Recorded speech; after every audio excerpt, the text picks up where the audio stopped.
எல்லோரையும் வணங்கி மகிழ்கிறேன்.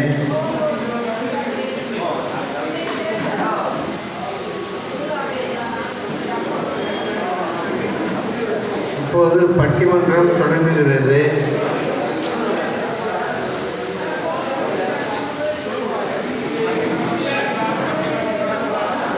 ஒரு சிலராவது இருந்தால் ஒரு கூட்டத்தில் பேசுகிற உணர்ச்சி எங்களுக்கு உண்டாகும்.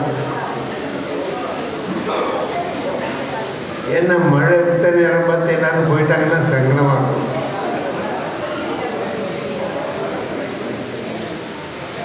ஒரு நல்ல பட்டிமன்றத்தை ஏற்பாடு செய்திருக்கிறார்.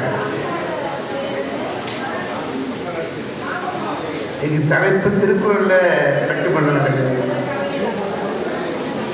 என்ன தலைப்புனா திருக்குறளில் விஞ்சிய சுவையுடைய அறத்துப்பாலா காமத்துப்பாலா இன்பம் அறமா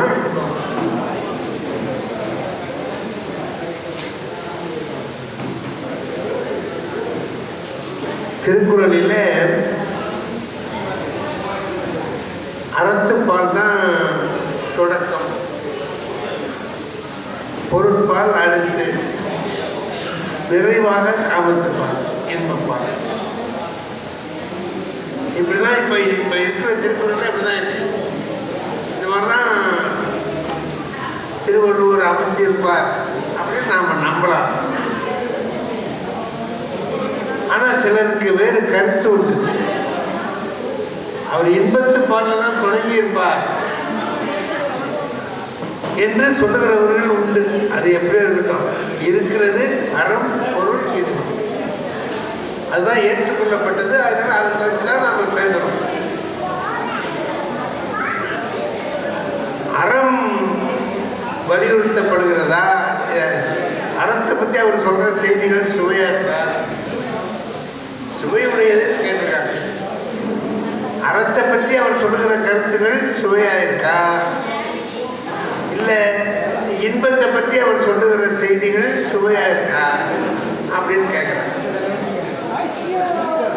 சுவையாக இருக்கிறதுனா எது? சுவையாக இருக்கிறதுனா என்ன?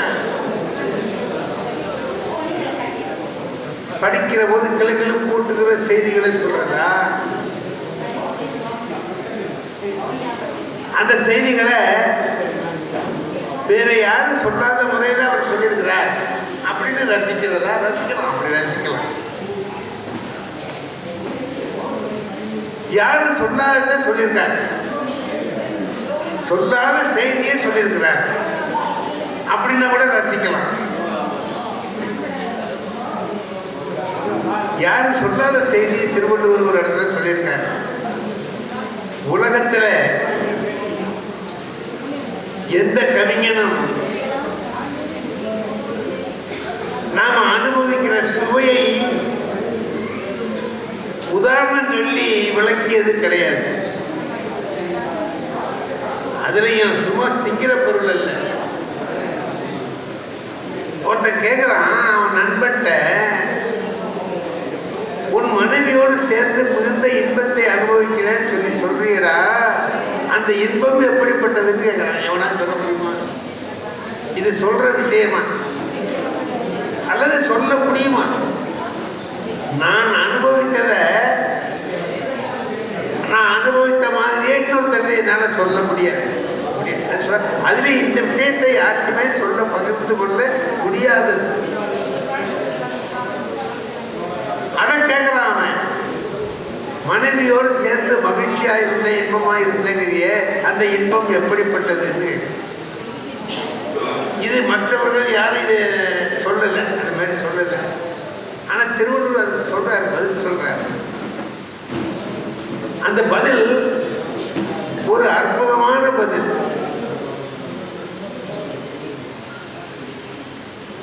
அவளும் நானும் கூடி அனுபவித்த இன்பத்தை நீ விளக்குன்னு சொல்ற, நான் விளக்குறேன்.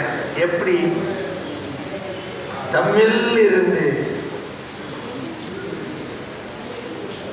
தானே சம்பாதிச்சு கட்டிய வீட்டில் இருந்து எங்கள் அப்பா கொடுத்த வீடு இல்லை, எங்கள் தாத்தா சம்பாதிச்சு வச்சுட்டு போன வீடு இல்லை, பரம்பரையாக இருந்தது இல்லை. நான் ஒரு காசாக சம்பாதிச்சு கட்டின வீடு. தமிழ் அதில் இருந்து தமது தானே ஈட்டிய பொருளை பார்த்து உண்டற்றார். சுற்றத்தார் மற்றவர் எல்லாருக்கும் பகிர்ந்து கொடுத்துட்டு அப்புறம் சாப்பிட்றான் பாருங்க. அப்போ ஒரு மகிழ்ச்சி அடைவானா இல்லையா? அது போன்ற மகிழ்ச்சிடா அவளோடு நான் அனுபவித்த இன்பம். தம்மில் இருந்து தமது பார்த்து உண்டற்றால் அம்மா அறிவை உயர்ந்து. இதான் குரல். இப்போ இன்பத்துக்கு உதாரணம் சொல்றதுக்கு அறத்திலே சொல்றேன். இன்பம் எப்படி இருந்ததுன்னா அறம் மாதிரி இருந்ததுங்கிறேன். தம்மில் இருந்து தமது பார்த்து உண்ணுவது என்பது என்ன? அறம். எதுல வாழ்க்கை, எது அறம் அப்படின்னா, நீ சம்பாதி, நான் சம்பாதிக்கிறதுக்கு மற்றவங்க சம்பாதிக்கிறதுக்கு என்னங்க? அக்பரும் பீர்பாலும் குதிரையில் போயிட்டுறாங்க. போயிட்டு ஒரு வீட்டு வாசல்ல ஒருத்தன் என்ன பண்றான், கிழிஞ்சு போன காது அறுந்த செருப்பு அதை ஒரு பட்டு துணியால தொடச்சிடுறான். செருப்பு காது அறுந்தது, தூக்கி எறிய வேண்டிய செருப்பு. ஆனா அதை அவன் தொடக்கிற துணி பார்த்தீங்கன்னா பட்டு துணி. இப்ப அக்பர் கேட்கிறார், பீர்பால் என்ன இது அப்படின்னு. என்ன இது தெரியலையா உங்களுக்குன்னு கேட்கிறாரு அவர். என்ன? செருப்பு அவன் சம்பாதிச்சு வாங்கினது, பட்டு துண்டு அவன் அப்பா வச்சுட்டு போனது. செருப்பு அவன் சம்பாதிச்சு வாங்கினது, அது ஒரு காசா சம்பாதிச்சான், அது பட்ட பாடு தெரியும். அதுல வாங்கின செருப்பு, அந்த செருப்பை பெருசா நினைக்கிறான். பட்டு துண்டு இருந்து அவன் அப்பா வச்சுட்டு போனது. அதை அவன் எவ்வளவு கஷ்டப்பட்டு வாங்கினாங்கிறது அவனுக்கு தெரியல. அதனால இந்த செருப்பை அந்த பட்டு துணியால தொடக்கிறான்னு அவன் சொன்னான். இது ஒரு நாமெல்லாம் சிந்திக்க வேண்டிய ஒரு கருத்து. என்னன்னு கேட்டா,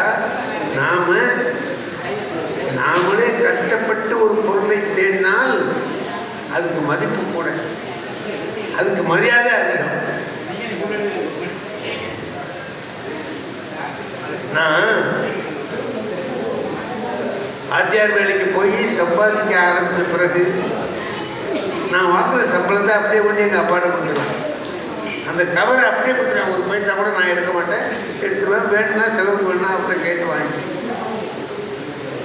5 வருஷம் அந்த மாதிரி கொடுத்தேன். என் கையில் கடிகாரம் இல்லை,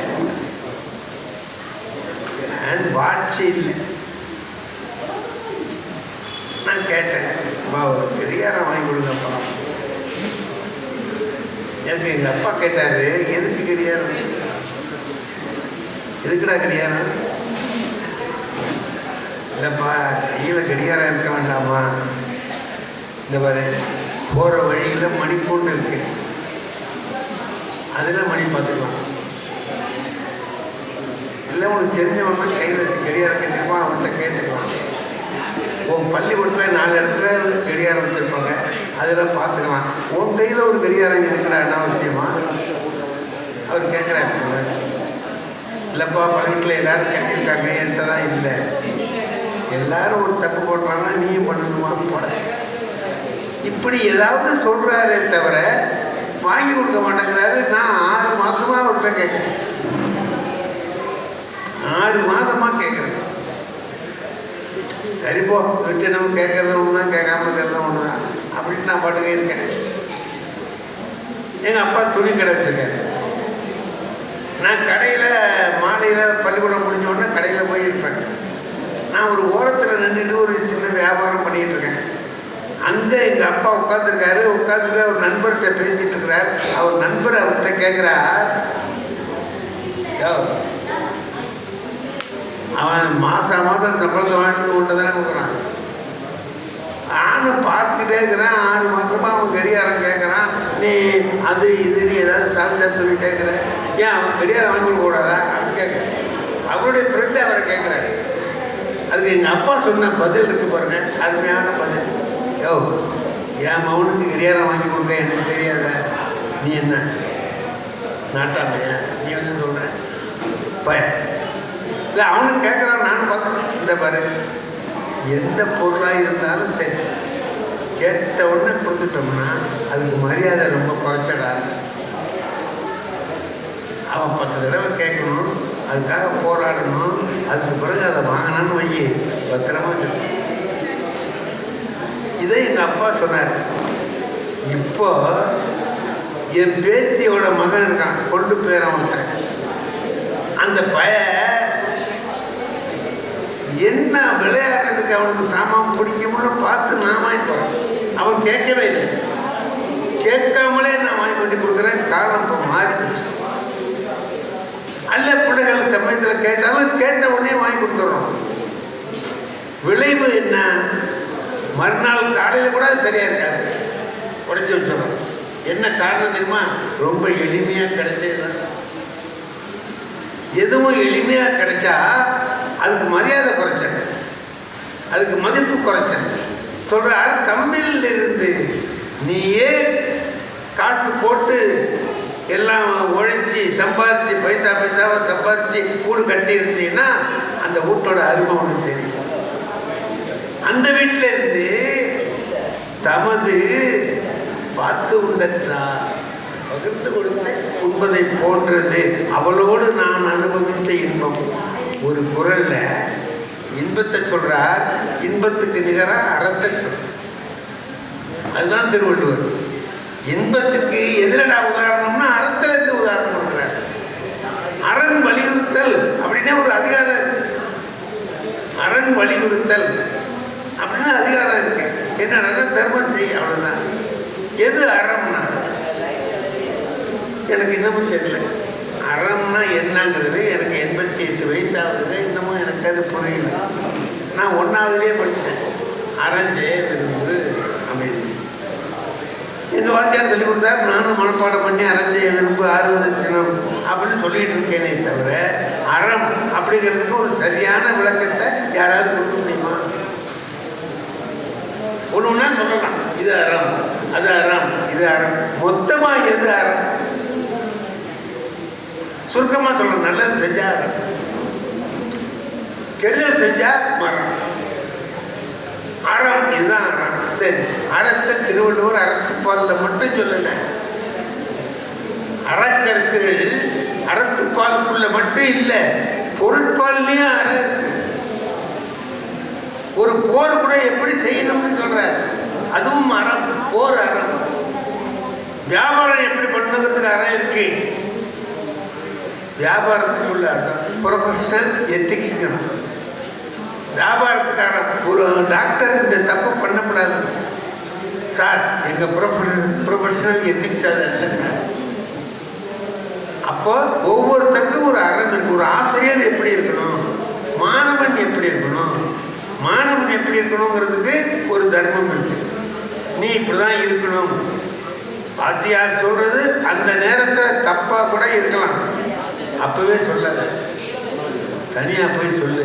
எல்லாருக்கும் எதுக்க கேட்டா அவர் தப்பையே நிலைநாட்ட ஆசைப்பட்டு மானத்துக்காக. ஆகையினால அப்ப சொல்லாத. ஆசிரியருக்கு எதிராக தர்மம்னு சொன்னாங்க. ஒரு காலத்திலையும் 10 தடவை யோசிக்காம பேசாது.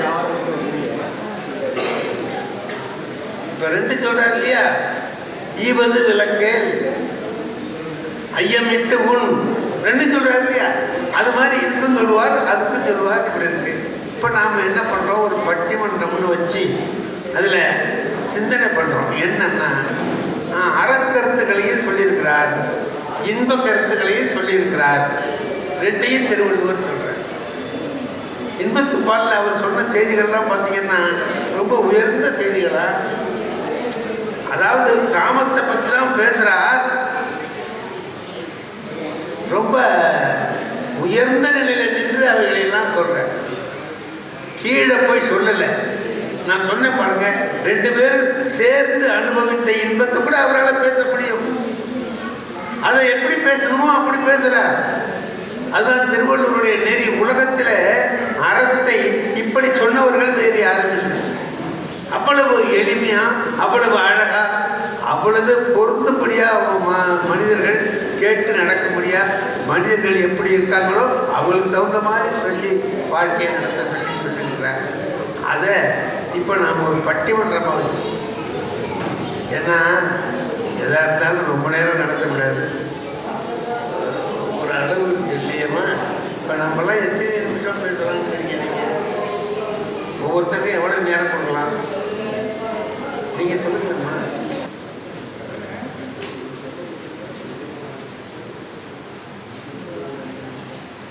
நடுவர் அவர்களுக்கு முதற்கண் என் வணக்கத்தை தெரிவித்துக் கொள்கிறேன். உலகமெல்லாம் தமிழை பறைசாற்றிக் கொண்டிருக்கும், தமிழை வளர்த்துக் கொண்டிருக்கும் ஈழ தமிழ் மக்கள் அவர்களுக்கு தலைவணங்கி முதற்கண் நன்றியையும் வணக்கத்தையும் தெரிவித்துக் கொள்கிறேன். நான் இப்போது அறத்தில் தான் அதிகமான சுவை இருக்கிறது என்று பேச வந்திருக்கின்றேன். அறம் என்ற தலைப்பில் தான் திருக்குறளையே வைத்திருக்காங்க ஐயா. அறநூல் வரிசையில முதல் நூலே திருக்குறள் தான். அறத்துப்பால், பொருட்பால், காமத்துப்பால் இதை எல்லாமே அறத்தை விட்டு நவராம எழுதியிருக்கார் வள்ளுவர். இது உங்களுக்கு தெரியும் ஐயா. காதல், லவ்னா லவ், அது மண்ணெண்ண ஸ்டவ். ஐயோ பத்திக்கிச்சு பத்திக்கிச்சு பத்திக்கிச்சு, தெரியுதா ஐயா? பத்திக்கண்டோம் நீரின்றி அமையாது உலகு. காலையில் ஐயா சொன்னீங்க ஐயா, நீரின்றி அமையாது உலகு. ஃபயர் இன்ஜினோ 2 இன்ஜினோ 3 இன்ஜினோ தண்ணி அடிச்சா மூட்டி போச்சு, அணைஞ்சிரும். காதல். ஆனா அறம் அப்படி இல்லை.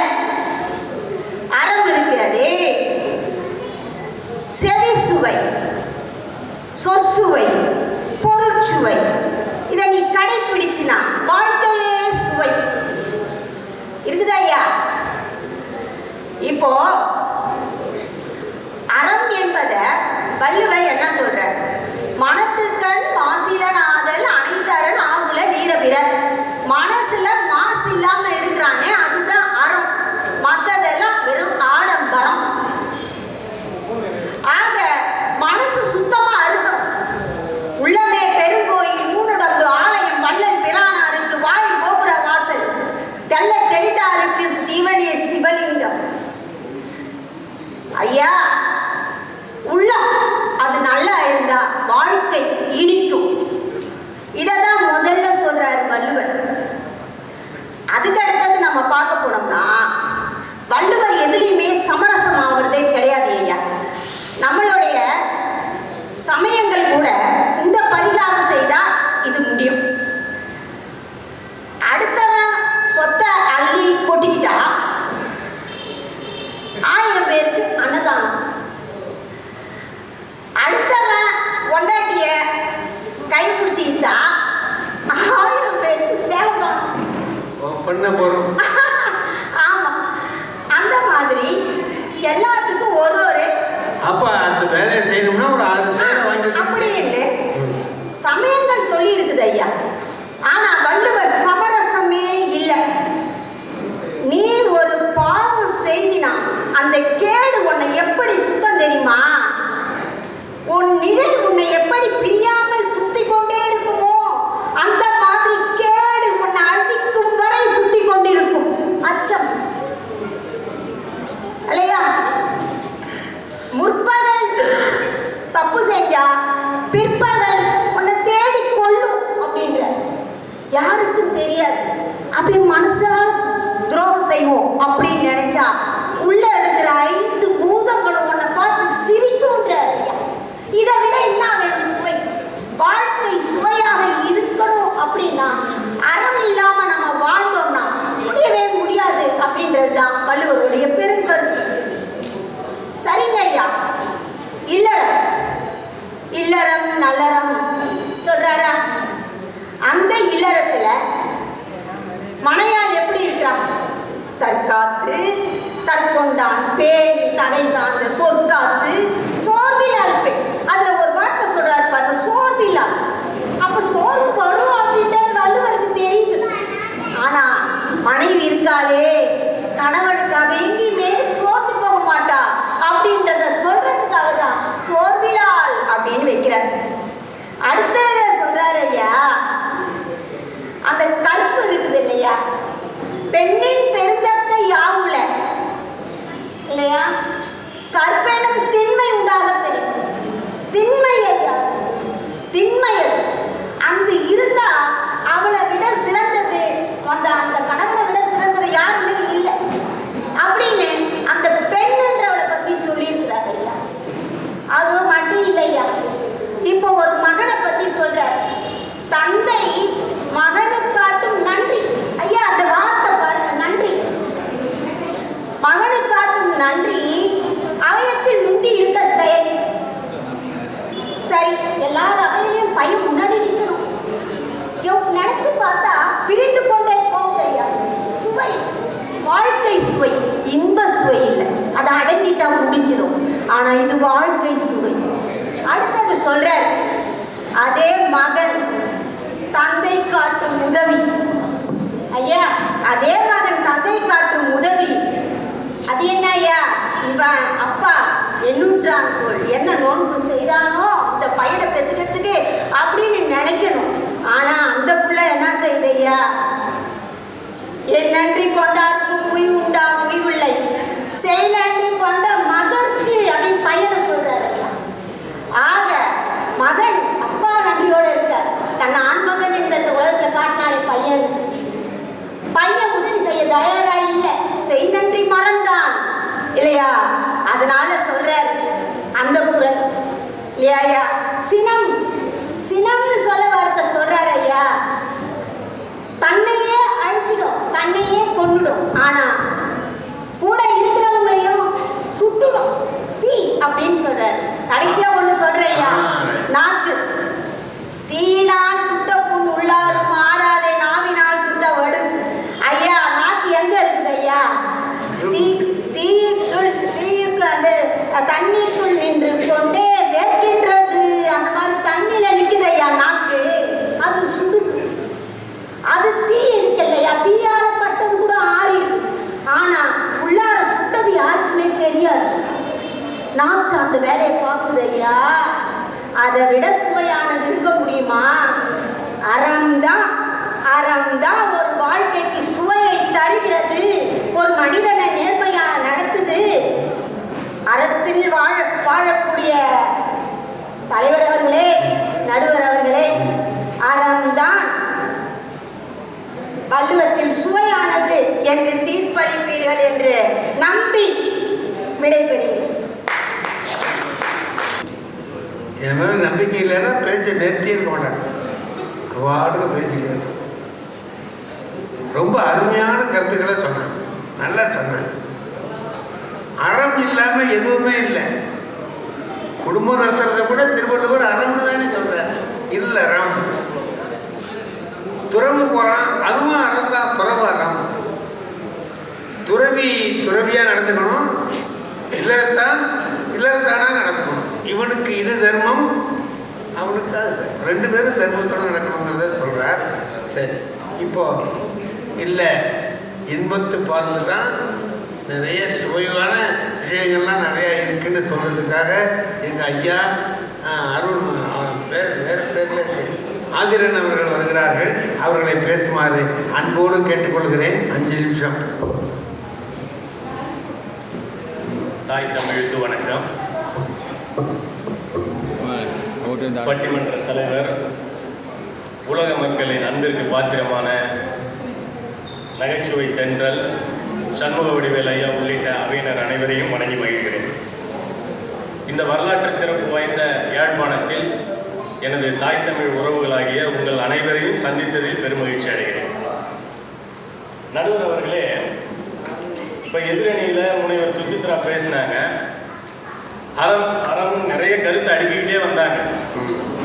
உங்ககிட்ட கேட்குறேன், ஏதாவது ஒரு கருத்து நம்ம மனதில் பதிஞ்சுதா?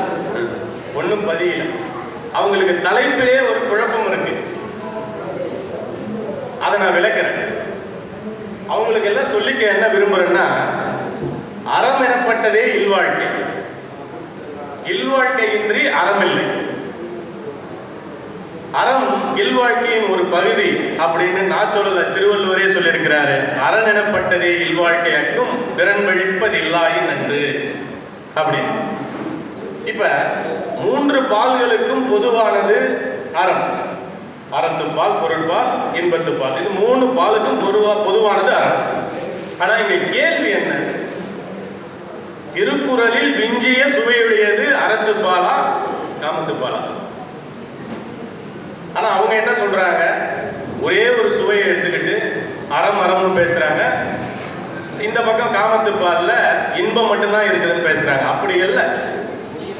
இப்ப அறத்துப்பால்ல நீங்க எடுத்துக்கிட்டீங்கன்னா இன்பத்தை தேடி தேடி எடுக்கணும். காமத்துப்பால்ல அப்படி இல்லை. படிக்கும் இடங்களிலெல்லாம் இன்பம், தொடும் இடங்களிலெல்லாம் இன்பம், சுவைக்கும் இடங்களிலெல்லாம் இன்பம்.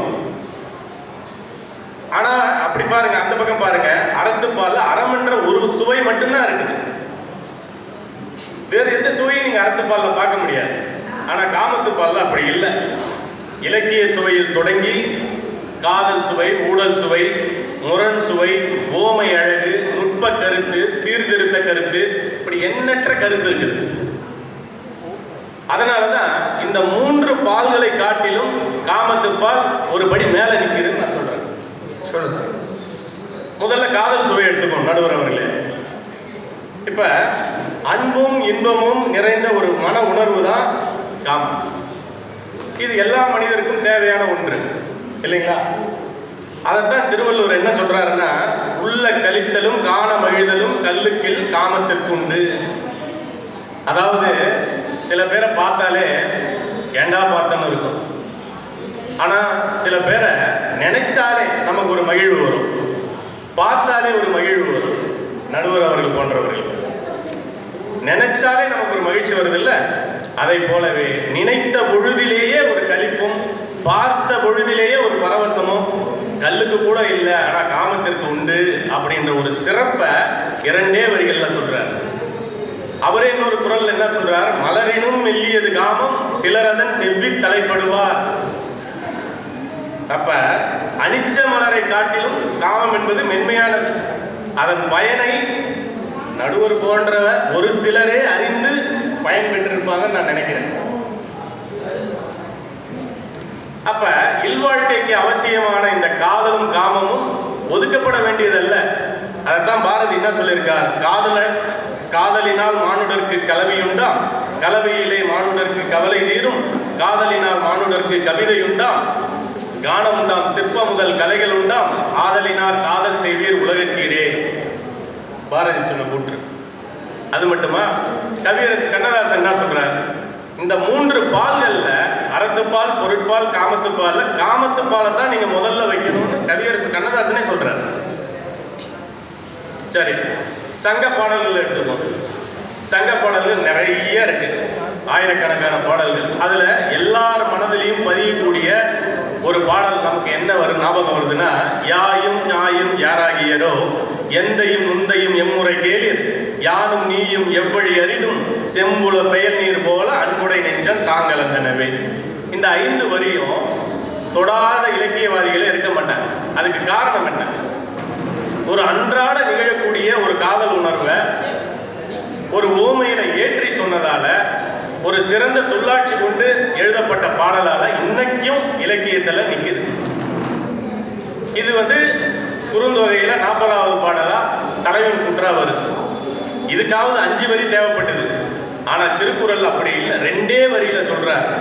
இங்க பாருங்க, ஒரு தலைவன் குன்ற சொல்றேன். இரு நோக்கு இவளுங்கன் உள்ளது ஒரு நோக்கு, நோய் நோக்கொன்ற நோய் மருந்து.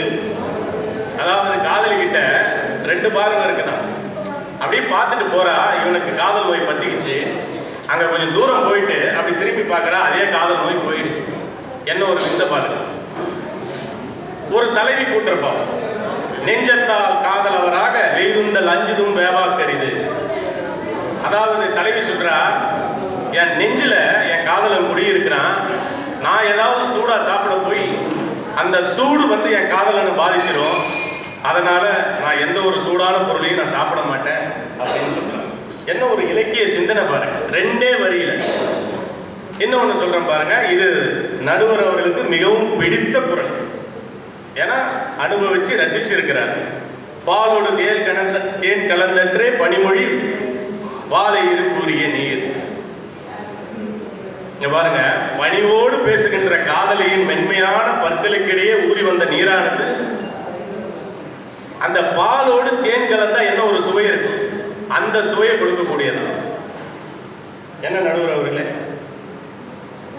அப்ப இதெல்லாம் நடுவர் அவர்கள் மாதிரி உணர்ந்து ரசிச்சவங்க தான் கேட்டு தெரிஞ்சுக்கணும். அதாவது ஏதோ எனக்கு அது மட்டும்தான், எனக்கு மட்டும்தான் அது தெரியுங்கிற மாதிரி, உங்களுக்கு அது தெரியவே தெரியாதுங்கிற மாதிரி சொல்லுங்க. எல்லாருக்கும் தெரிஞ்சது தான் அது. பாலோடு தேன் கலந்துட்டு அப்படின்னா அதுக்காக வேண்டி அதை எடுத்து வச்சு டெஸ்ட் பண்ணி பார்த்துட்டு கூட. சரி, காதல் சுவையை பார்த்த நடுவர்களே, ஒரு ஊடல் சுவை சொல்றேன் பாருங்க, அந்த அழகை பாருங்க. கோட்டுப்பூ சூடினேன் காயும் ஒருத்தியை காட்டிய சூடினீர் என்று. அதாவது இந்த காலத்துல தான் பெண்கள் வந்து தலையில பூச்சி விடுறாங்கன்னு இல்லை. சங்க காலத்துல பாத்தீங்கன்னா தலைவனும் என்ன பண்ணா தலை சீவி பூவை சூடி கொள்கிற வழக்கம் இருந்தது. அப்ப கிளையிலேருந்து ஒரு பூவை எடுத்து தலையில சூடுறான். அந்த பூவை சூடன உடனே ஒரு அழகு வருது இல்லைங்களா, அதை பார்த்து தலைவி கேட்கிறா, இந்த அழகை நீ யாருக்கு காட்டுறதுக்காக சூடன அப்படின்னு கேட்கிறா. என்ன ஒரு உயர்ந்த சிந்தனை பாருங்க, என்ன ஒரு மொழி அழகு பாருங்க. அடுத்ததா சொல்றா, யாரினும் காதலன் என்றனோ ஊடினால் யாரினும் என்று. அதாவது யாரையும் விட நமது காதல் உயர்ந்தது அப்படின்னு சொல்றான். பிடிச்சுக்கிட்டா தலைவி.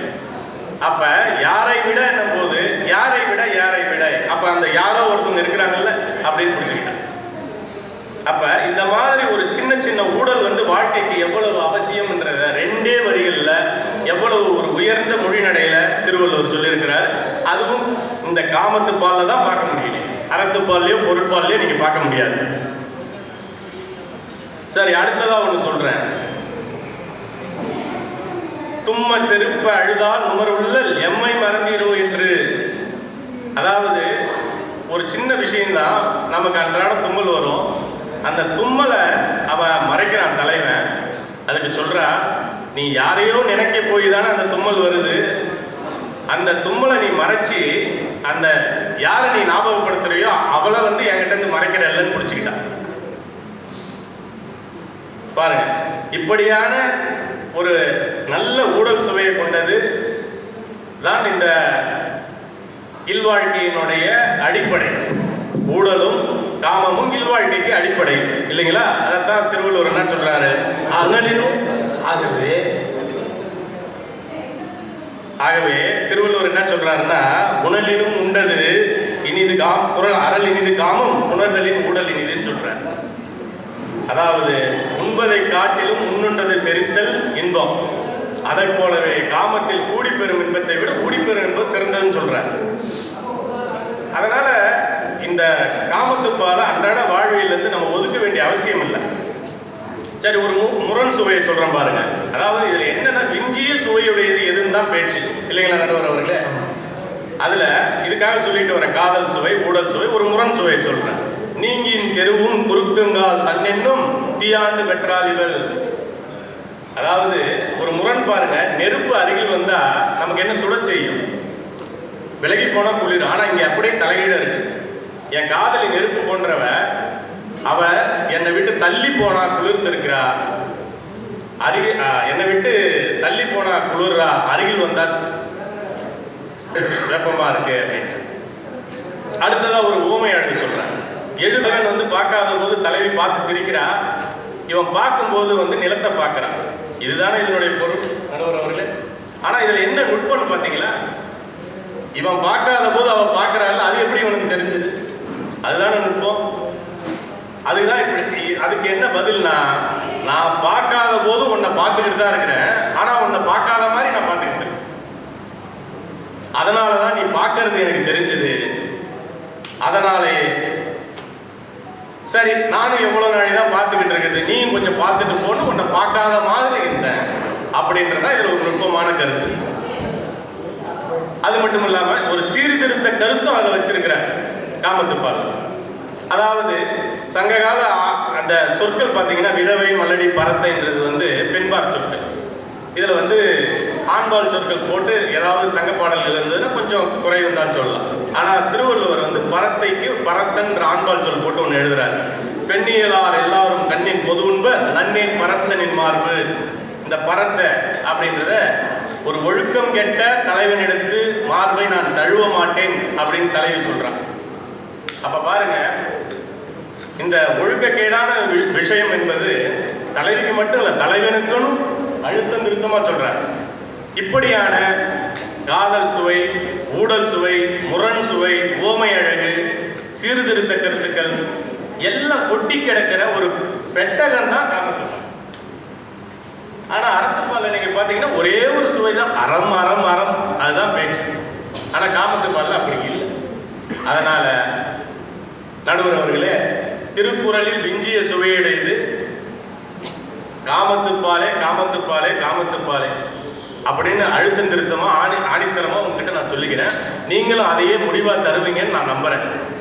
எதிரணியில் இருக்கிறவங்க உங்களை குழப்பப்படும், பார்த்தா எல்லாம் குழப்பவாதி மாதிரியே இருக்காங்க.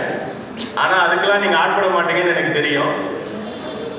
உங்களோட நேர்கொண்ட பார்வையில முடிவு எடுத்து திருக்குறளில் விஞ்சிய சுவையுடையது காமத்துப்பாலே அப்படின்னு அறிவிப்பீங்கன்ற நம்பிக்கையோட நன்றி பாராட்டி விடைபெறுகிறேன். நன்றி, வணக்கம்.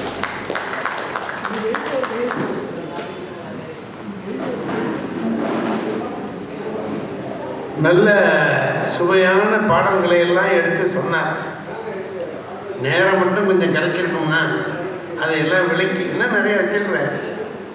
ஒரு தனி பேச்சு பேசுகிற அளவுக்கு அவர்கிட்ட இருக்கு. ஆனால் அதுக்கு கேட்கறதுக்கு ஆள் கிடையாது. நம்ம பாட்டு நீண்டு பேசுகிறேன், என்னடா தனியாக நீண்டு பேசுகிறாரு அப்படின்னு யாரும் சந்தேகப்படுற மாதிரியான ஒரு நிலைமை நெருங்கிட்டு இருக்கு. இன்னும் வரல, நெருங்கிட்டு இருக்கு. அதனால் அந்த கவனத்தோடு நாம் எல்லாரும் பேசினோம்னா சரியாக போயிடும். அடுத்தபடியாக வசந்தி ரகுபாலா அவர்கள் பேச வருகிறார்கள். வணங்குதலுக்கு உரிய நடுவர் உட்பட சான்றோர் பெருமக்கள் அனைவருக்கும் என் அன்புசால் வணக்கம். திருக்குறளில் விஞ்சிய சுவையுடையது அறத்துப்பாலே என்பது என் தலைப்பு.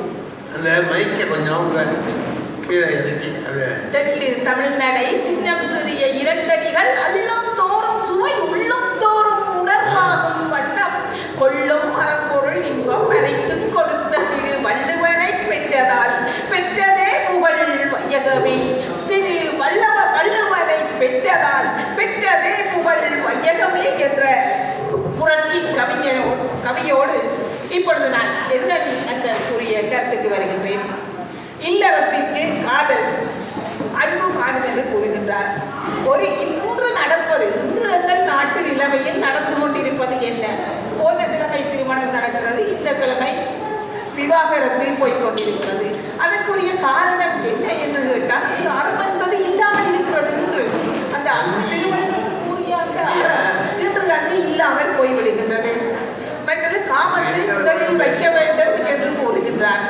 ஏன் காமத்தை உலகில் வைக்க வேண்டும்? திருவள்ளுவரது நோக்கமே என்ன? அறத்தை மெய்யுணர்ந்த திருவள்ளுவர் அவரது நோக்கமே அறத்தை உலகில் பரப்புவதுதான். அப்ப அறத்தை உலகில் பரப்ப வேண்டுமா இருந்தால் அதற்கு என்ன செய்ய வேண்டும்? அறத்தை பற்றி அவர் அறத்துப்பாலில் கூறி அவருக்கு பொருள் தேவைப்படுகிறது. என் மனிதன் உலகில் வாழ வேண்டும். அவன் வாழ வேண்டுமானால் அவனுக்கு பொருள் என்பது தேவையாக இருக்கிறது. அந்த பொருளை சம்பாதிக்க வேண்டும். அதை சம்பாதிப்பதையும் எப்படி சம்பாதிக்க வேண்டும்?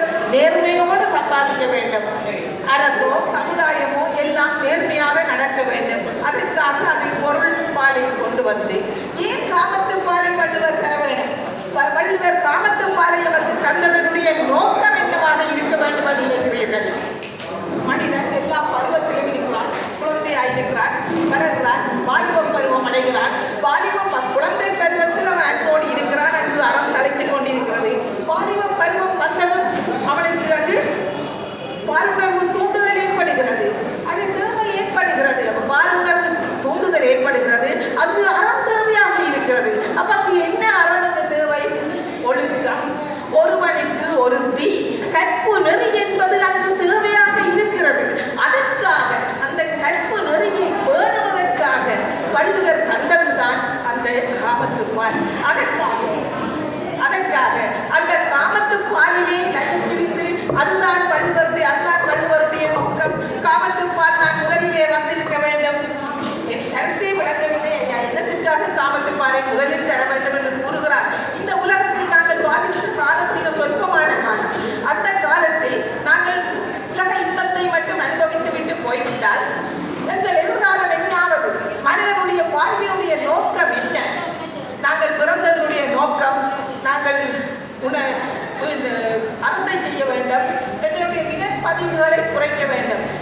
பதவிக்கு நல்ல ஒரு உதாரணம். நான் பானியை வைத்துக்கொண்டே சொல்லலாம், சடப்பொருளாகிய பானியை வைத்துக்கொண்டே சொல்லலாம். ஒரு பானி ஒன்றை தயாரிக்க வேண்டுமானால் களிமண்ணை எடுத்து அதையெல்லாம் பதப்படுத்தி பானியாக்கி வெயிலில் வைக்கணும், சூளையில் போடணும். அப்படியெல்லாம் பதப்படுத்தினால்தான் அந்த பானியை மற்றவங்க பயன்பாட்டுக்கு வருது. அப்போ களிமண்ணை பதப்படுத்தி அது ஒரு உயர் ஸ்தானம் பானியாக கொடுத்து பிறகு அந்த பானியை என்ன செய்யலாம், மக்களுக்கு பயனுக்கு கொண்டு செய்ய போகுது பானை. அப்போ ஒரு சடப்பொருளை அப்படி இருந்தால் ஆரோக்கியமுடைய மனிதராகிய நாங்கள் எந்த நிலையில் இருக்கிறோம்? காமத்துப்பால் காமத்துப்பால் காமத்துப்பால் என்ற இன்பத்துலேயே நாங்கள் இருந்தால் என்று நாங்கள் உய்வது. அப்போ வள்ளுவனுடைய நோக்கம் காமத்துப்பாலை ஓட்டுவது அல்ல. அப்போ வள்ளுவன் அதற்காக பிடியோடு கேட்டால் இல்லை, மெய்ஞானி குற்றி உணர்ந்தோடு மெய்ஞானி. அதனுடைய நோக்கம் காமத்துப்பாலை தந்தனுடைய நோக்கமே அறத்தை ஒவ்வொரு காலகட்டத்திலும் அறத்தை பேண வேண்டும். குழந்தைகளுக்குரிய அறம், பாலிவனுக்குரிய அறம், முதியோருக்குரிய அறம். அறம் நாங்கள் எப்ப மட்டும் செய்யணும்? பிறந்ததில் இருந்து சாகும் வரைக்கும் நாங்கள் அறம் செய்து கொண்டுதான் இருக்க வேண்டும். அப்ப அறம் என்பது எல்லாத்துக்கும் ஊடுருவி இருக்குது. எல்லாரும் சொல்லிக்கிறோம், முப்பாலிலும் கலந்தவால் அறப்பால். அறத்தை புகட்டுவதுதான் வள்ளுவனுடைய ஒரே நோக்கம். நாங்கள் பிறந்ததில் இருந்து சாகும் வரை. அப்ப அந்த அதைக்காகத்தான் இதையெல்லாம் வள்ளுவர் தந்திருக்கிறார் என்று கூறிக்கொண்டு இந்த அறத்துப்பால் அறிவியல் ஆன்மீகம் கலந்த ஒரு ஒழுக்க நெறி. ஒரு மனிதன் எப்படி வாழ வேண்டும் என்று சொல்லுற ஒரு மனித உருவாக்கத்தை தனி மனிதன் மட்டுமன்றி அது சமுதாயத்திற்கு உதவியாயிருக்கிற ஒரு நெறி. இதற்கு வள்ளுவர் வழக்காக குரல் என்று சொல்லியிருக்கிறார். சிறப்பீனும் செல்வமும் வீணும் மரத்தினுங்கு ஆக்கமுவனோ உயிர்க்கு. ஒருவனுக்கு சிறப்பத்தாரதும் அவனுக்கு செல்வத்தாரதும் எது? இந்த அறம் தான். அறத்தில மேன்மையா இருந்தால் மட்டும்தான் நாங்கள் எல்லா உலகத்தில நாங்கள் சிறப்பாக வாழலாம். நாங்கள் இந்த பிறப்பையும் நாங்கள் நல்லொரு பிறப்பாக நாங்கள் கொண்டு செல்லலாம். இன்னொரு குரலை பாருங்க, அன்று அறிவா வெஞ்ஞாது அறம் செய்க மற்றுவது கொன்றுங்கால் கொன்றா துணி என்று சொல்றேன். அப்ப அறம் செய்யறதுக்கு காலம் வேண்டும். நாங்கள் தேவனை போட்டு அறத்தை செய்வோம், சரியா? காணுமாங்கிற காலம் நாங்கள் தேவனை போட்டு அறத்தை செய்வோம் என்று சொல்லி இருந்தால் காலம் காணாது. அதுக்காகத்தான் வள்ளுவர் அதை வடிவாக பிரித்து எல்லா பருவத்திலையும் அறத்தை செய்யுங்க. குழந்தை பிள்ளையா இருக்கிறீங்களா செய்யுங்க, வாலிபராக இருக்கிறீங்களா செய்யுங்க, முதியோராக இருக்கிறீங்களா செய்யுங்க என்று சொல்லி வடிவாக பிரித்து தான் இருக்கிறார். மற்றது இன்னொன்று நாங்கள் காண வேண்டும். சுவை என்று சொன்னால் இன்பத்துக்கு தான் இருக்கு சுவை, இன்பத்துக்கு தான் இருக்குன்னு சுவை சொல்றது உண்மையா இல்லை.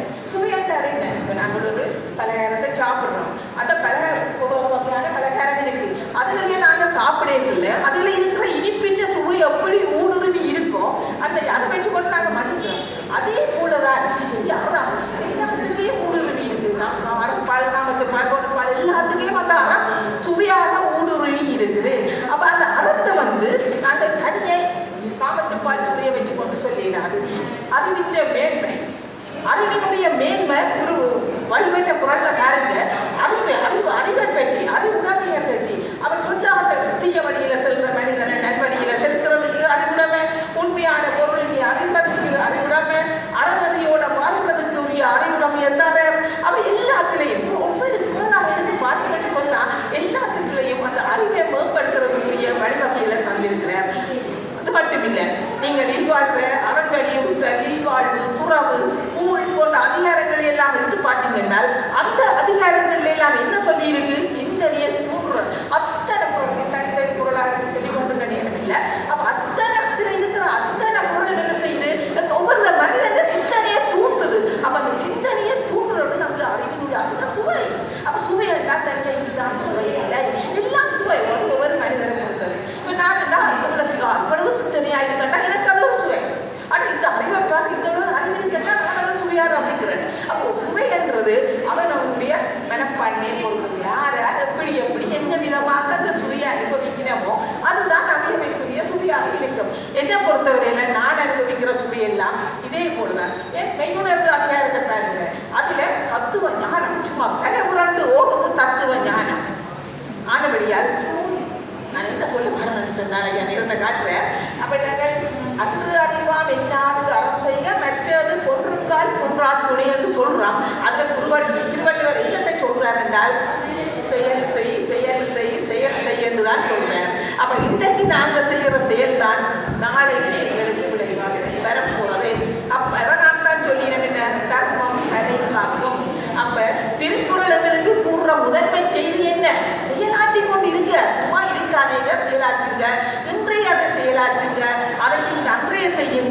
அது நாளைக்கு உன்னை காக்கும். ஆகவே நான் நேரத்தை கருத்தில் கொண்டு ஒவ்வொரு குரல்களிலும் ஒவ்வொரு கருத்தாளங்களை புதைத்து வைத்திருக்கின்றார்.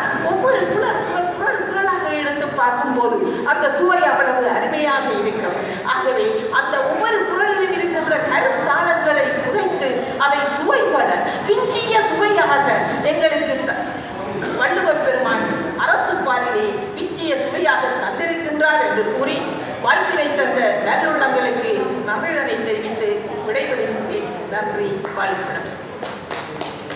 சரி, அடுத்தபடியாக இன்பமே என்று பேசுவதற்கு ஜெயசக்தி பிரபாகரன் அவர்கள் வருகிறார்கள். எல்லாம் வல்ல இறைவனுக்கும் அன்னை தமிழுக்கும் என் முதல் வணக்கம். இச்சபையில் நடுநாயகமாக வீட்டிற்கும் மதிப்பிற்குரிய நடுவர்களே, எதிர்த்தரப்பில் வாதிட வந்திருக்கும் அறத்துப்பாலில் தலைத்தோங்கிய அன்பர்களே, அவையை அழகாக இந்த மைக்கை கொஞ்சம் உங்க கீழே இறக்கி கொஞ்சம் இறக்குங்க. சரியா இருக்குமா? நல்லா இருக்கு.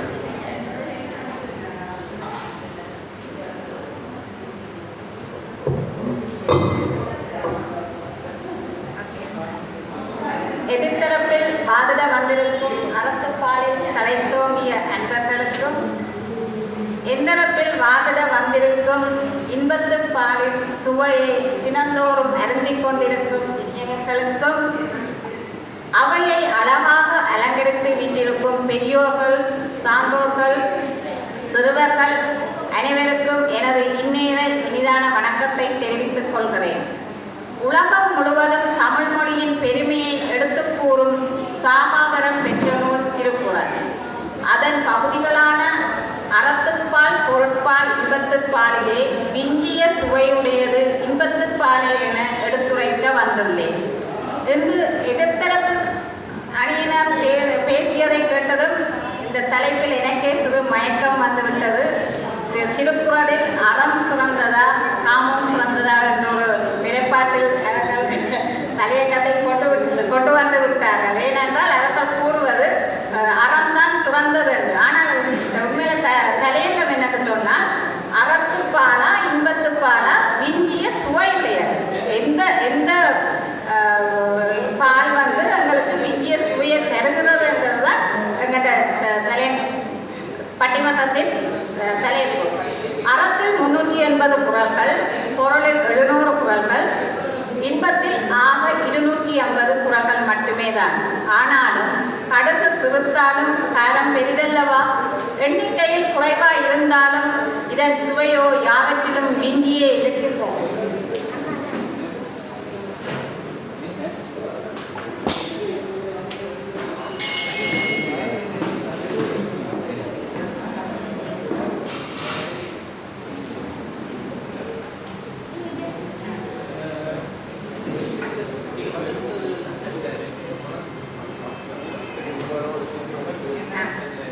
எண்ணிக்கையில் குறைவாக இருந்தாலும் இதன் சுவையோ யாவற்றிலும் விஞ்சியே இருக்கின்றது. இன்பத்துப்பாலின் ஒவ்வொரு குறளிலும் அழகு, ஆழம், உணர்வின் செறிவுகளால் நிரம்பியவை.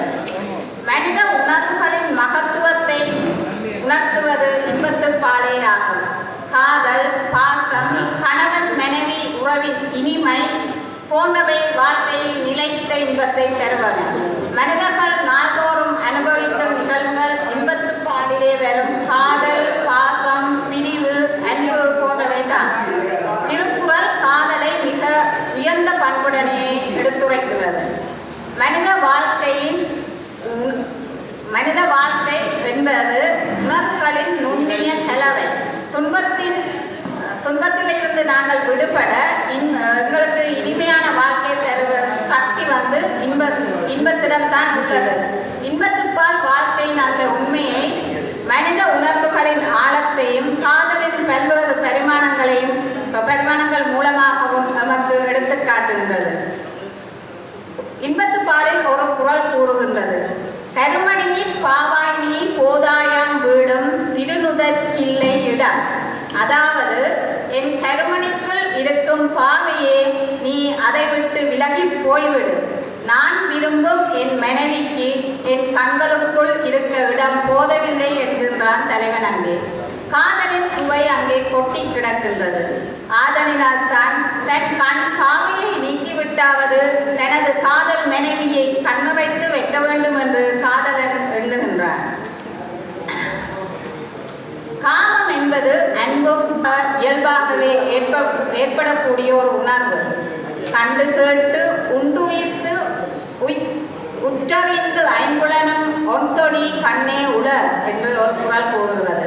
விழியால் பார்த்து, செவியால் கேட்டு, நாவால் உண்டு, மூக்கால் மோந்து, உடம்பால் தீட்டி, ஐம்பொறிகளாலும் அனுபவிக்கப்படும் இன்பம் ஒளி மிக்க வளையல்களை அணிந்த என் மனைவியிடம் மட்டுமே உண்டு என்கின்றான் அங்கே அந்த தலைவர்.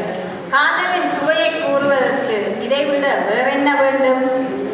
காதலில் ஆண்களுக்கு பெண்கள் சளைத்தவர்கள் அல்ல என்பதை வள்ளுவன் பல இடங்களில் சுவைபட கோடிட்டு காட்டியுள்ளார். காதலன் 2 அடி பாய்ந்தால் வள்ளுவனின் எண்ணக்கரு காதலியோ 16 அடி பாய்கிறார். கண்ணுளார் காதல் அவராய் கண்ணுள் எழுதேம் கரப்பாக்கு அறிந்து. காதலன் கண்ணுக்குள்ளே இருக்கின்ற காரணத்தினால் மைதட்டினால் எங்கே அவன் மறைந்துவிட போகிறானோ என பயந்து மைதீட்டாமல் இருக்கிறேன் என்கிறாள் அங்கே காதலி. பெண்களின் காதல் உணர்வை வள்ளுவர் மிக அழகாக கூறியுள்ளார். முகை மொக்குள் உள்ளது நாட்டம் போல் பேதை, நகை மொக்குள் உள்ளதன் துண்டு.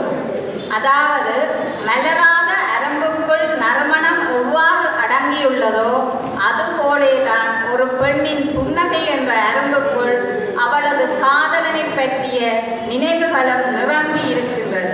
இது பெண்மையின் மென்மையை மேன்மேலும் அவர் மேன்மைப்படுத்த சுவைப்பட கூறியுள்ளார். இன்பத்துப்பால் காதலின் இனிமையை மட்டுமல்ல, பிரிவின் துயரத்தையும் கூடத்தான் சுவைப்பட பேசுகிறது. இம்மை பிறப்பில் பிரியலம் என்றே நான் கண்ணுரை நீர் கொண்டனர். இப்பிறப்பில் நாம் பிரிய மாட்டோம் என்று காதலன் சொன்னவுடன் அப்படியானால் மறுபிறப்பென ஒன்று உண்டா? அப்போது நம்முடைய பிரிவு ஏற்பட்டு விடுமா என கூறி காதலி கண்கலங்கி கலங்குவதாக அங்கே திருவள்ளுவர் கூறுகின்றார். காதல் அங்கே அவர்களது அந்த பிறப்பையும் தாண்டி அடுத்த பிறப்புகளுக்கு நீண்டு செல்கிறது. முழுமையான மனித வாழ்வில் உணர்வுகள் முக்கியம். அறத்துப்பால் உணர்வுகளை அடக்கி வைக்க முயற்சிக்கின்றது. இதை செய்யாதே, அதை செய், இப்படி இருக்காதே, அப்படி வாழ் என்று சொல்லி அறம் வந்து ஒரு கட்டாய பாங்கில் சென்று கொண்டிருக்கின்றது. அதிகார தோரணை உள்ள இடத்தில் சுவைக்கு அங்கு இடமே இல்லை. தானாகவே தலைதற்கு ஓடி வந்து உணர்வுகள் மிக்க இன்பத்துப்பாலுடன் ஒட்டி கொண்டு விட்டது. அறநெறிகளை கடைபிடிக்க முயற்சி வேணும். ஆனால் காதல், பாசம், மகிழ்ச்சி என்பன இயற்கையாகவே ஏற்படும் உணர்வுகள். அதனால் தான் இன்பத்துப்பால் வாசகர்களுக்கு மிகவும் நெருக்கமாக இருந்து வந்துள்ளது. திருக்குறளின் பெருமையே அதன் முழுமைதான். ஆனால் அந்த முழுமையிலும் வாசகரின் உள்ளத்தை வருடி காதலை உணர வைத்து வாழ்க்கையின் இனிமையை உணர்த்த வல்லது எதுவென்றால் அது இன்பத்துப்பால் ஒன்றேதான். அறம் பொருள் என்பது வாழ்வின் சில பகுதிகள் மட்டுமே. ஆனால் வாழ்வின் முழுமையான சந்தோஷம், மகிழ்ச்சி என்பன இன்பத்துப்பாலிலே தான் வெளிப்படுகின்றன. கடைப்பால் எனினும் இன்பத்துப்பால் சுவைப்பால் என கூறி எனது உரையை முடித்துக் கொள்கிறேன். நன்றி.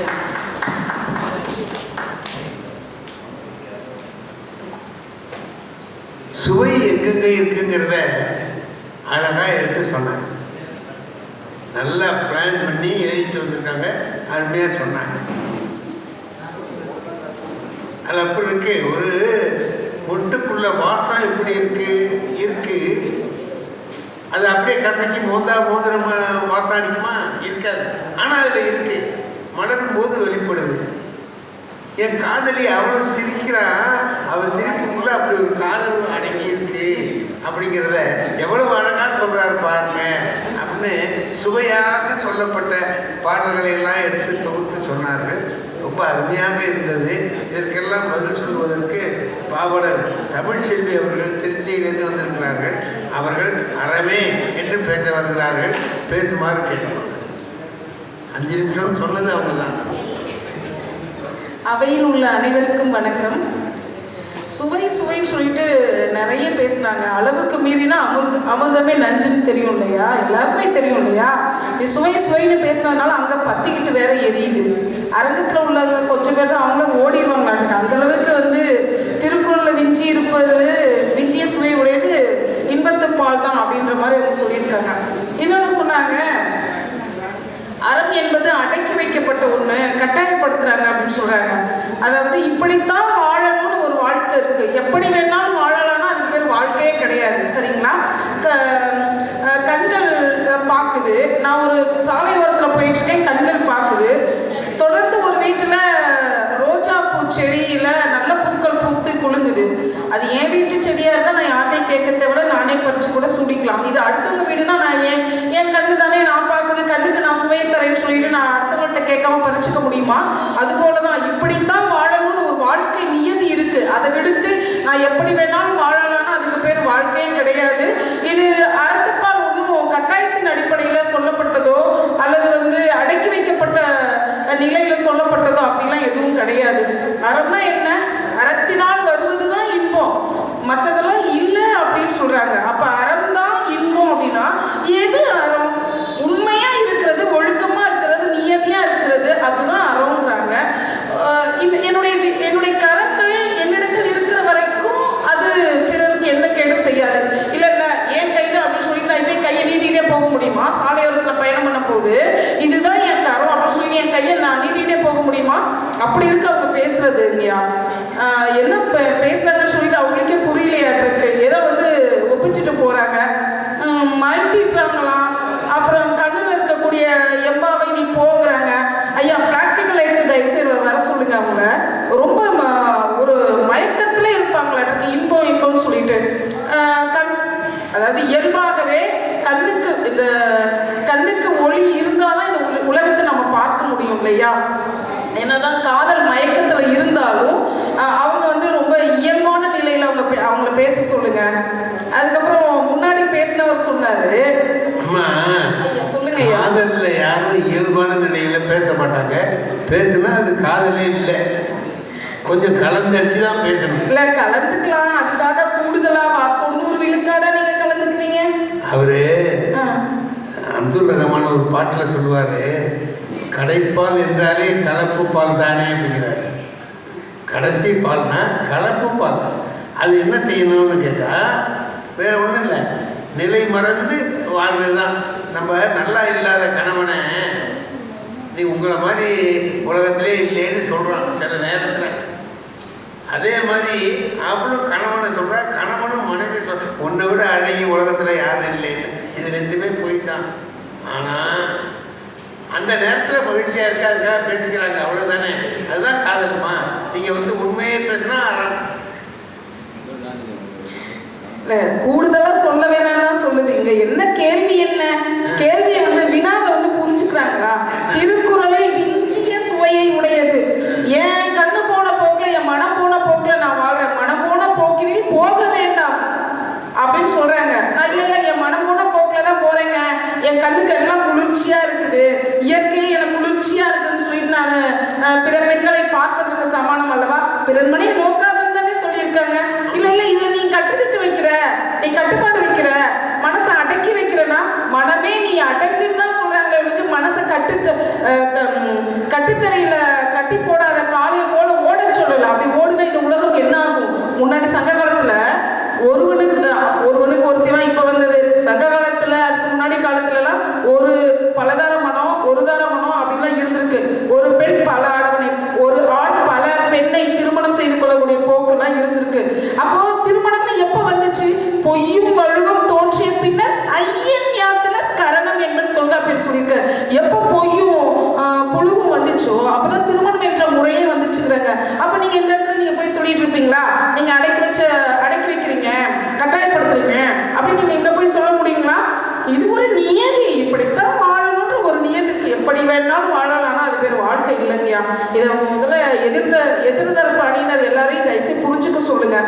அன்புதான் சொல்லி வைங்க. ஆமா, அவ்வளவுதான்.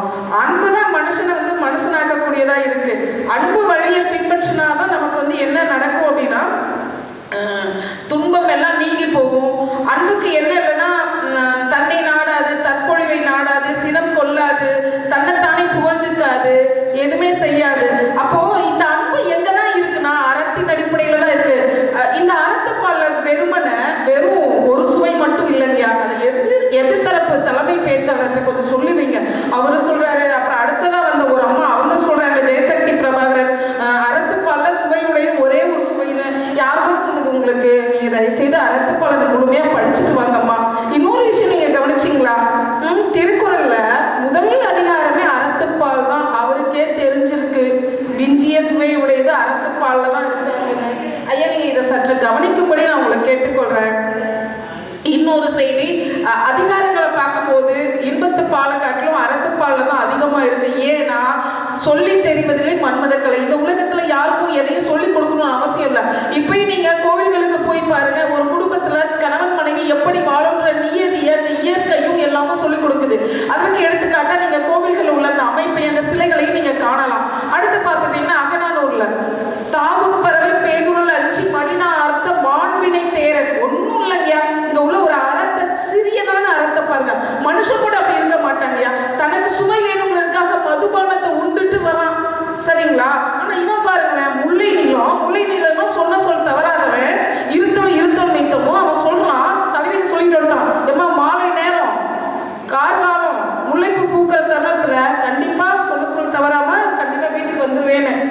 அப்ப வேகமா வரணும், மனைவி சொல்ல காப்பாற்றணும். ஆனா மாலை நேரத்துல இணையாக பறவைகளும் விலங்குகளும் இன்பம் துய்த்தலில் ஈடுபட்டுக்கிட்டு இருக்கும். அதை நான் வந்து அதுக்கு இடையூறு செய்யக்கூடாதுங்கிறதுக்காக அந்த மணியை லாபகமா பிடிச்சு கட்டுறான். அதை பிடிச்சுக்கிறான். ரொம்ப பிடிச்சுக்கிட்டா அவ்வளவுதான், அவன் கவுந்தடிச்சு விழ வேண்டியதான். ஆனா அந்த மணியையும் லாபகமா பிடிக்கிறான். காற்றை கிழித்து கொண்டு வேகத்தோடு சென்று தன்னுடைய தலைவி முன்பு, அதாவது தன்னுடைய காதலி முன்பு, தலைவி முன்பு அவன் நிற்கக்கூடியவனா இருக்கான். இது அறம் இல்லையா? இதை பார்த்து உங்களுக்கு அறமா தெரியலையா? இது என்ன கட்டி வைக்கப்பட்ட, அடக்கி வைக்கப்பட்ட உணர்வா? இதுதான் உங்க கட்டாயத்தின் அடிப்படையில் சொல்லப்பட்ட ஒண்ணா? அப்போ திருக்குறளை விஞ்சி நிற்பது இதுதான் அறம் தான் அப்படின்னு சொல்றதுக்கு இதுவே பெரிய ஒரு எடுத்துக்காட்டா இருக்கு. இன்னொரு விஷயம் சொன்னீங்கன்னா, செம்மொழி அப்படின்ற தகுதி வாய்ந்தது மொத்தம் 42 நூல்கள், அதுல ஒண்ணு அகநானூறு இருக்கு. அப்ப அகநானூறு சொல்றதை நீங்க கேட்க மாட்டீங்களா அப்படின்றதுதான் என்னுடைய வாதமா இருக்கு.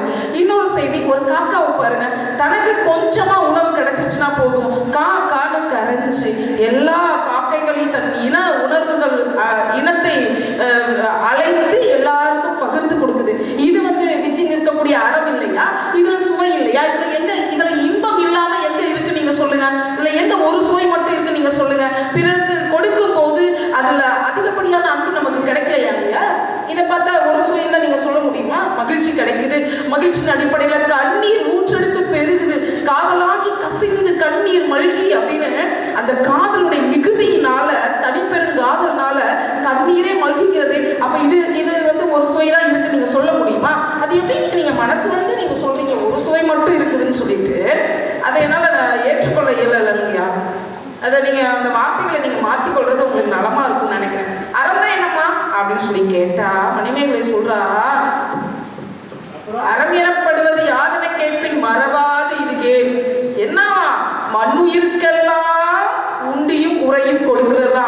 இந்த உலகத்துல நீங்க எவ்வளவு வேணாலும் கற்று பெற்று சேகரித்து வைத்துக் கொள்ளலாம். ஆனா ஒரு மனிதனுக்கு அடிப்படை தேவை என்பது என்ன? உணவு, உடை, உறைவிடம் தான். இது கொடுக்கிறதாயா அறம் அப்படின்னு சொல்லிட்டா மணிமேகலை. அதனாலதான் சிறைக்கோட்டத்தை அறக்கோட்டமா ஆக்க போனான் பாருங்க. இந்த காலத்துல ஒரு கிழிச்ச பேண்ட் துணியை போட்டுட்டு கண்ணாடி கூட சரியில்லை, அதை போட்டுட்டு வந்து காலேஜ் வாசல் முன்னாடி நிற்கிறான். அவன் ரொம்ப ஆணழகன் நினைச்சுக்கிட்டு அவனும் கூட அப்படியே பின்னாடி போற 10 நாள் பிக்கப் ஆயிடுச்சு, அடுத்து காதல் ஆயிடுச்சு, அடுத்த செமஸ்டர் அவனை விட்டுட்டு இன்னொருத்தனை காதலிக்கக்கூடியவளா ஆயிட்டா. இப்ப உள்ள காதல் அப்படி போயிட்டு இருக்குது. ஆனா சாதாரண நிலையில உள்ள அது குலம், எப்பேற்பட்ட குலம், அந்த குலத்தில் பிறந்தவள் ஒரு முடிவெடுக்கிறா. என்னுடைய பாட்டியை போல நான் இருக்கக்கூடாது, எங்க அம்மாவை போல நான் இருக்கக்கூடாது, அறம்தான் செய்யணும், பௌத்த நெறியை நான் தழுவி கொள்ளணும்னு சொல்லிட்டு இருக்கா. அப்பேற்பட்ட சிறிய பெண் வடிவத்தால, அழகால, செயல்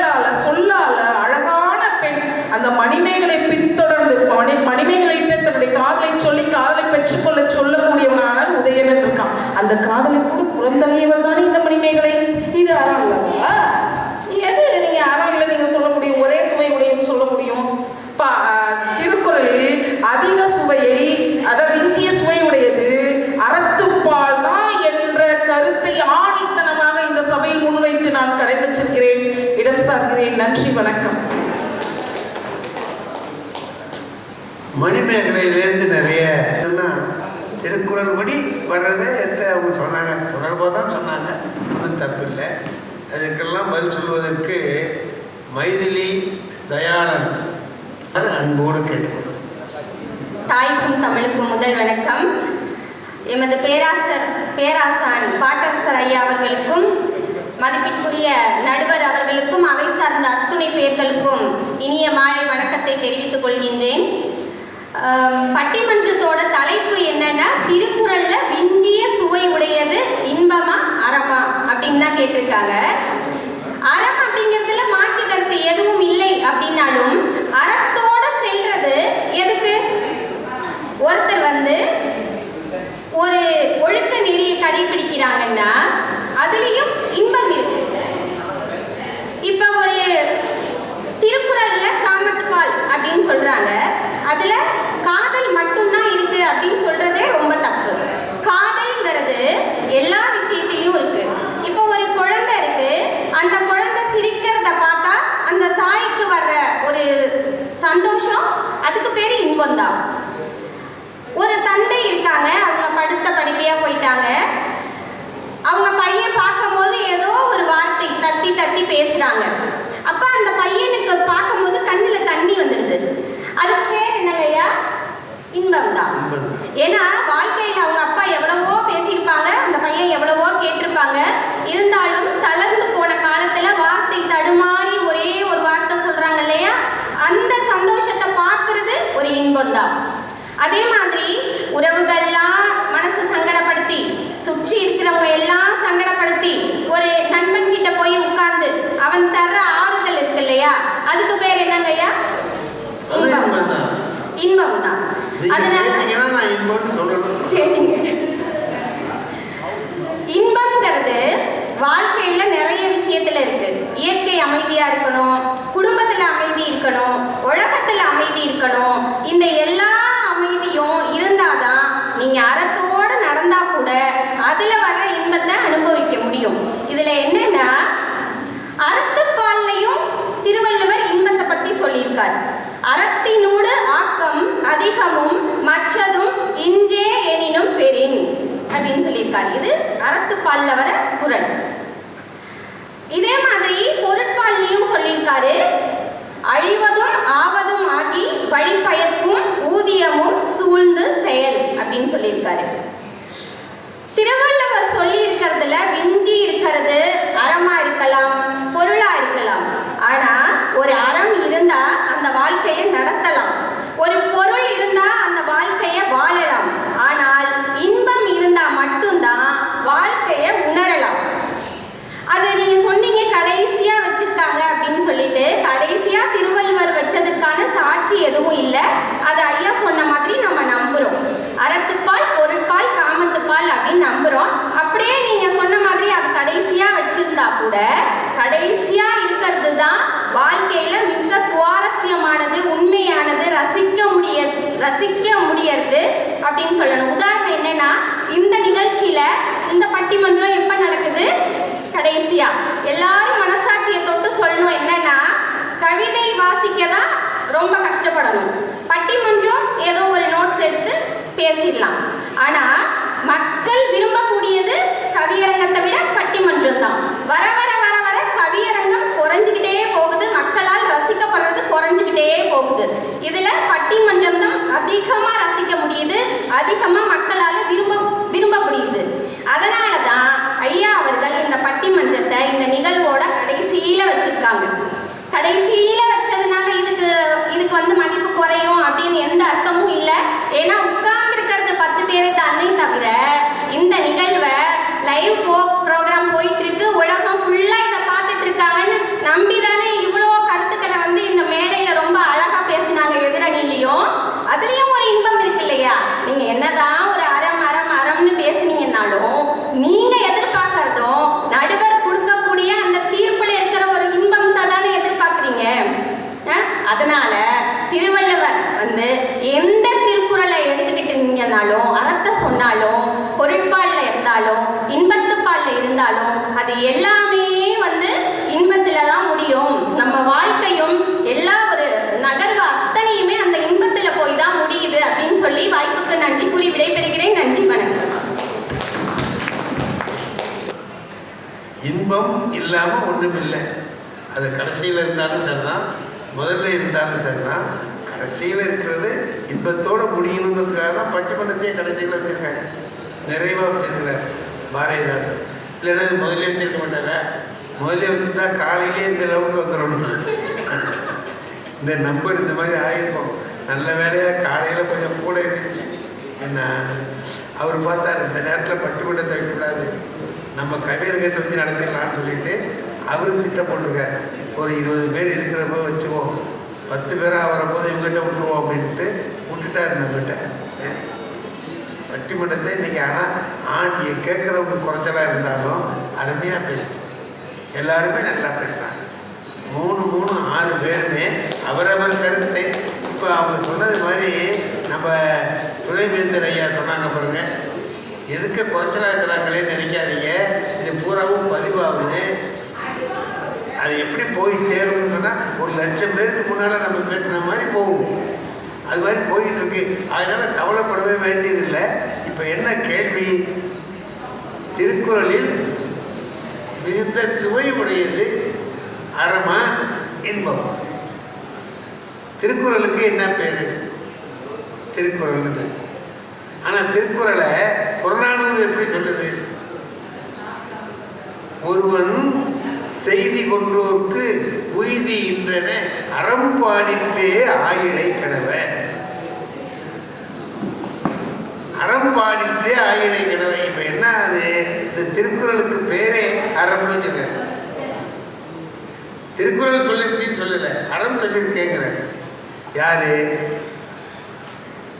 என்னன்றி கொன்றார்க்கும் ஓய்வுண்டாம் ஓய்வில்லை, செய்நன்றி கொன்ற மகருக்குங்கிற குறளை எடுத்து சொல்லி அப்படி சொல்கிறார். ஆகையினால உலகம் பூராவும் நம்முடைய தமிழர்கள் அனைவரும் திருக்குறளை அறநூல் என்று கருதுகிறார். ஆனால் திருவள்ளுவர் என்ன பண்ணுறார்? அதில் இன்பத்து பாலை கொண்டு வந்து அழகாக வைக்கிறார். ஒரு தடவை நாங்கள் பெங்களூரில் ஒரு பட்டிமன்றத்துக்காக போயிருந்தோம், ஒரு கல்லூரியில். அந்த கல்லூரி பையன் என்கிட்ட ஒரு கேள்வி கேட்டான். அவன் என்ன கேட்குறான்? இந்த தோட்டத்தில் ஒரு இளைஞன் நிற்கிறான், அடுத்த தோட்டத்தில் ஒரு இளம்பெண் நிற்கிறார். இவங்க 2 பேரும் ஒருத்தரை முழுங்குற மாதிரி பார்த்துருக்குறாங்க, காதல் நோக்கம் அப்படி பார்த்துட்டு இருக்காங்க.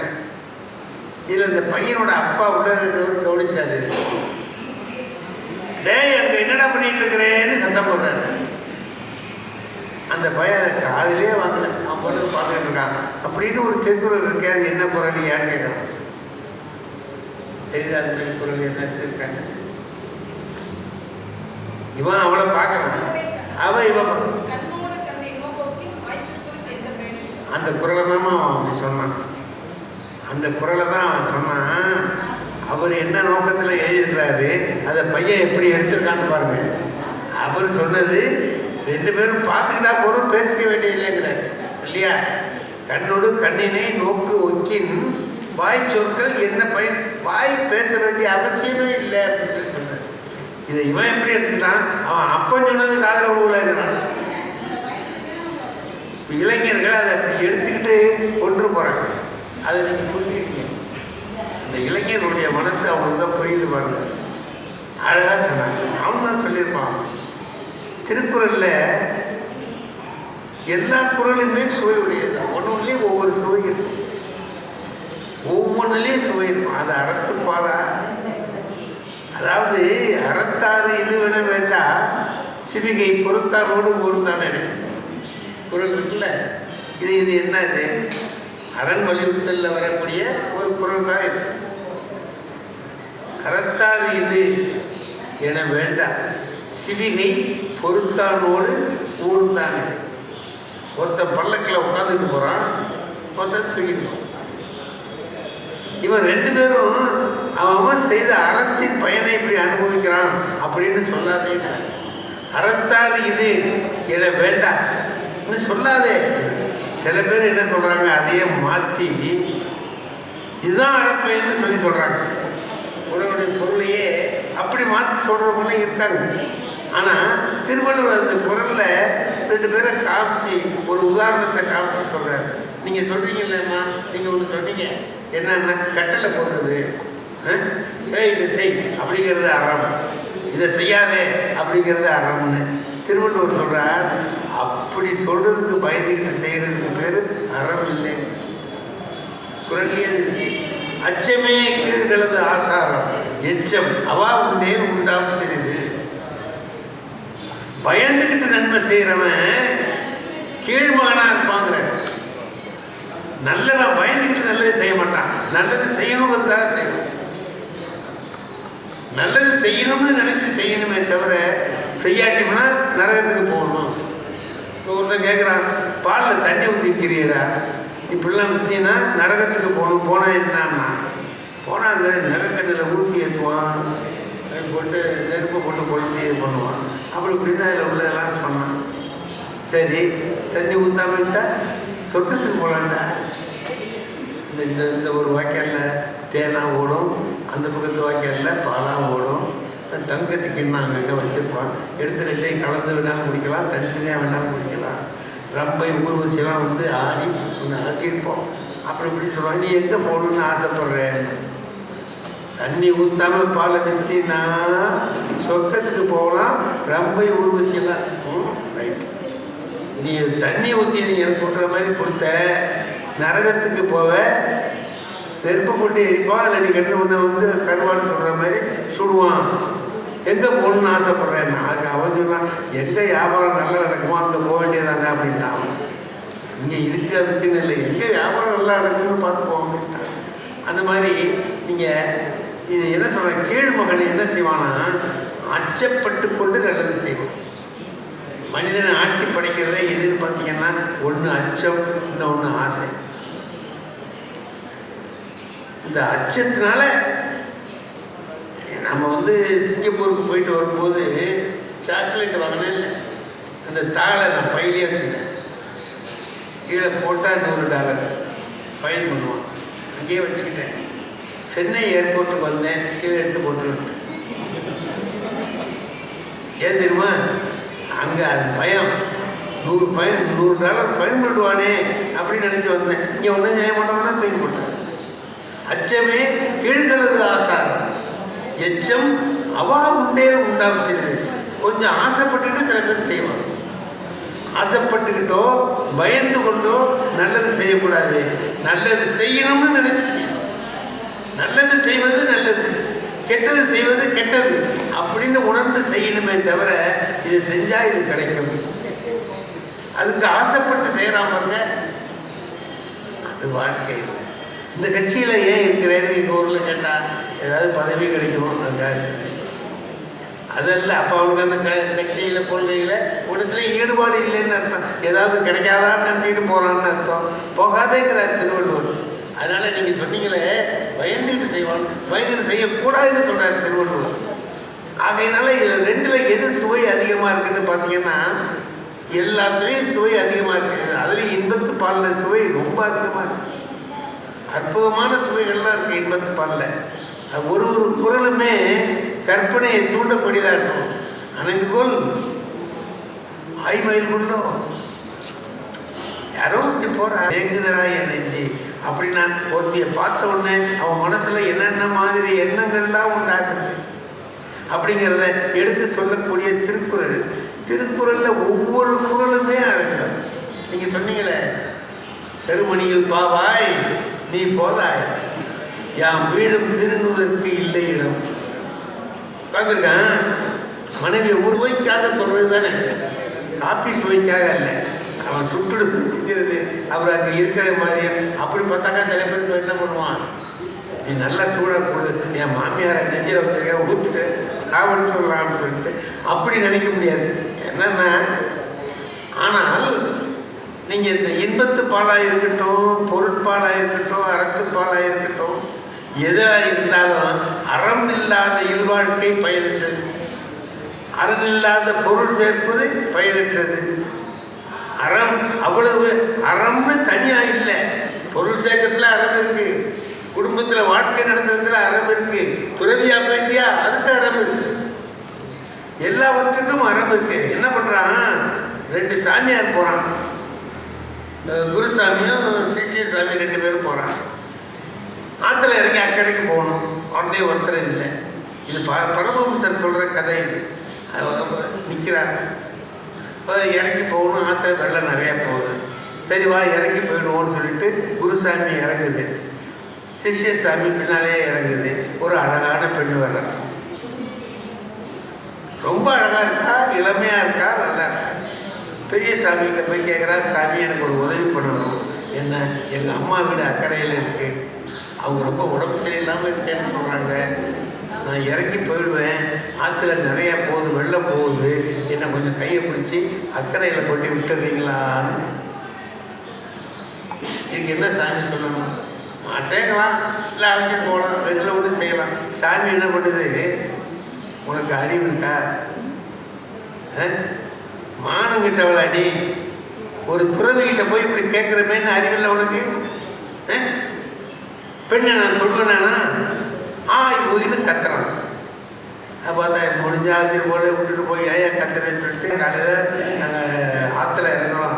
அவளை தொட்டு தூக்கி நனைஞ்சு போனவளை தூக்கி போட்டுக்கிட்டு அவள் உடம்பெல்லாம் நனைஞ்சு போய் உடம்பெல்லாம் தெரியுது தூக்கி போட்டுட்டு வர்றாங்க. இந்த பையனெல்லாம் கொடுத்துருவானுவளா, செஞ்சியா இல்லையாடா அப்படின்னா. சிஷ்யன் இப்போ தான் எழுந்துச்சான். பெரிய சாமிகிட்ட சொன்னான், சாமி நான் அவளை அங்கேயே விட்டுட்டு வந்துட்டேன், நீங்கள் விடவே மாட்டேங்கிறீங்களேன்னு. திருவள்ளுவர் அதை சொல்கிறார், மனத்துக்கண் மாசு இல்லைனாலும் அனைத்து தொட்டது தப்பில்லை, தூக்கி போட்டுட்டு வந்தது தப்பு இல்லை. அவன் மனசில் களங்கம் இல்லை, எதையும் செஞ்சான். அந்த பையன் தொடலை, பெரிய சாமி தொடலை, அவளை தோளில் தூக்கி போடலை. ஆனால் அவளையே நினச்சிட்டு இருக்கான். அவன் சொன்னான், நான் அவளை அங்கேயே விட்டுட்டு வந்துட்டேனே சாமி, நீங்கள் விடவே மாட்டேங்கிறீங்களே. பரமஹம்சர் சொல்கிறார், எதை வேண்டுமானாலும் செய்யலாம், பற்றின்றி செய். பற்றின்றி எல்லா காரியத்தையும் செய்தால் நீ துறவிதான். ஆகையினால திருவள்ளுவர் எல்லா இடத்துலையும் ஒரு கணவன் மனைவி சேர்ந்து வாழுகிற பொழுதும் அதில் ஒரு அறம் இருக்க வேண்டும். அந்த அறநெறி அதில் இருக்க வேண்டும். அவர்கள் வாழுகிற வாழ்க்கையிலே இன்பத்தை அனுபவிக்கலாம். அறநெறியோடு இன்பத்தை எப்படி வேணாலும் அனுபவிக்கலாம். ஆனால் இப்படி அனுபவிக்கக்கூடாதோ பிறன் மனை நோக்கா பேராண்மைன்னு சொல்கிறார் இல்லையா, அதெல்லாம் என்ன அறம். அப்படி ஒரு பெரிய சிறப்பான விஷயத்தை பார்க்குற பொழுது ஒன்று புரியுது, எதில் சுவை அதிகமாக இருக்குது, அறத்துலையா இன்பத்திலையான்னு. 2லையுமே சுவை இருக்கு. அறம் எல்லாத்துக்கும் அடிப்படை. அறம் அறத்து பாலில் மட்டும் இல்லை, இன்பத்து பால்லையும் அறம் தான் இருக்கு. திருவள்ளுவர் இன்பம்.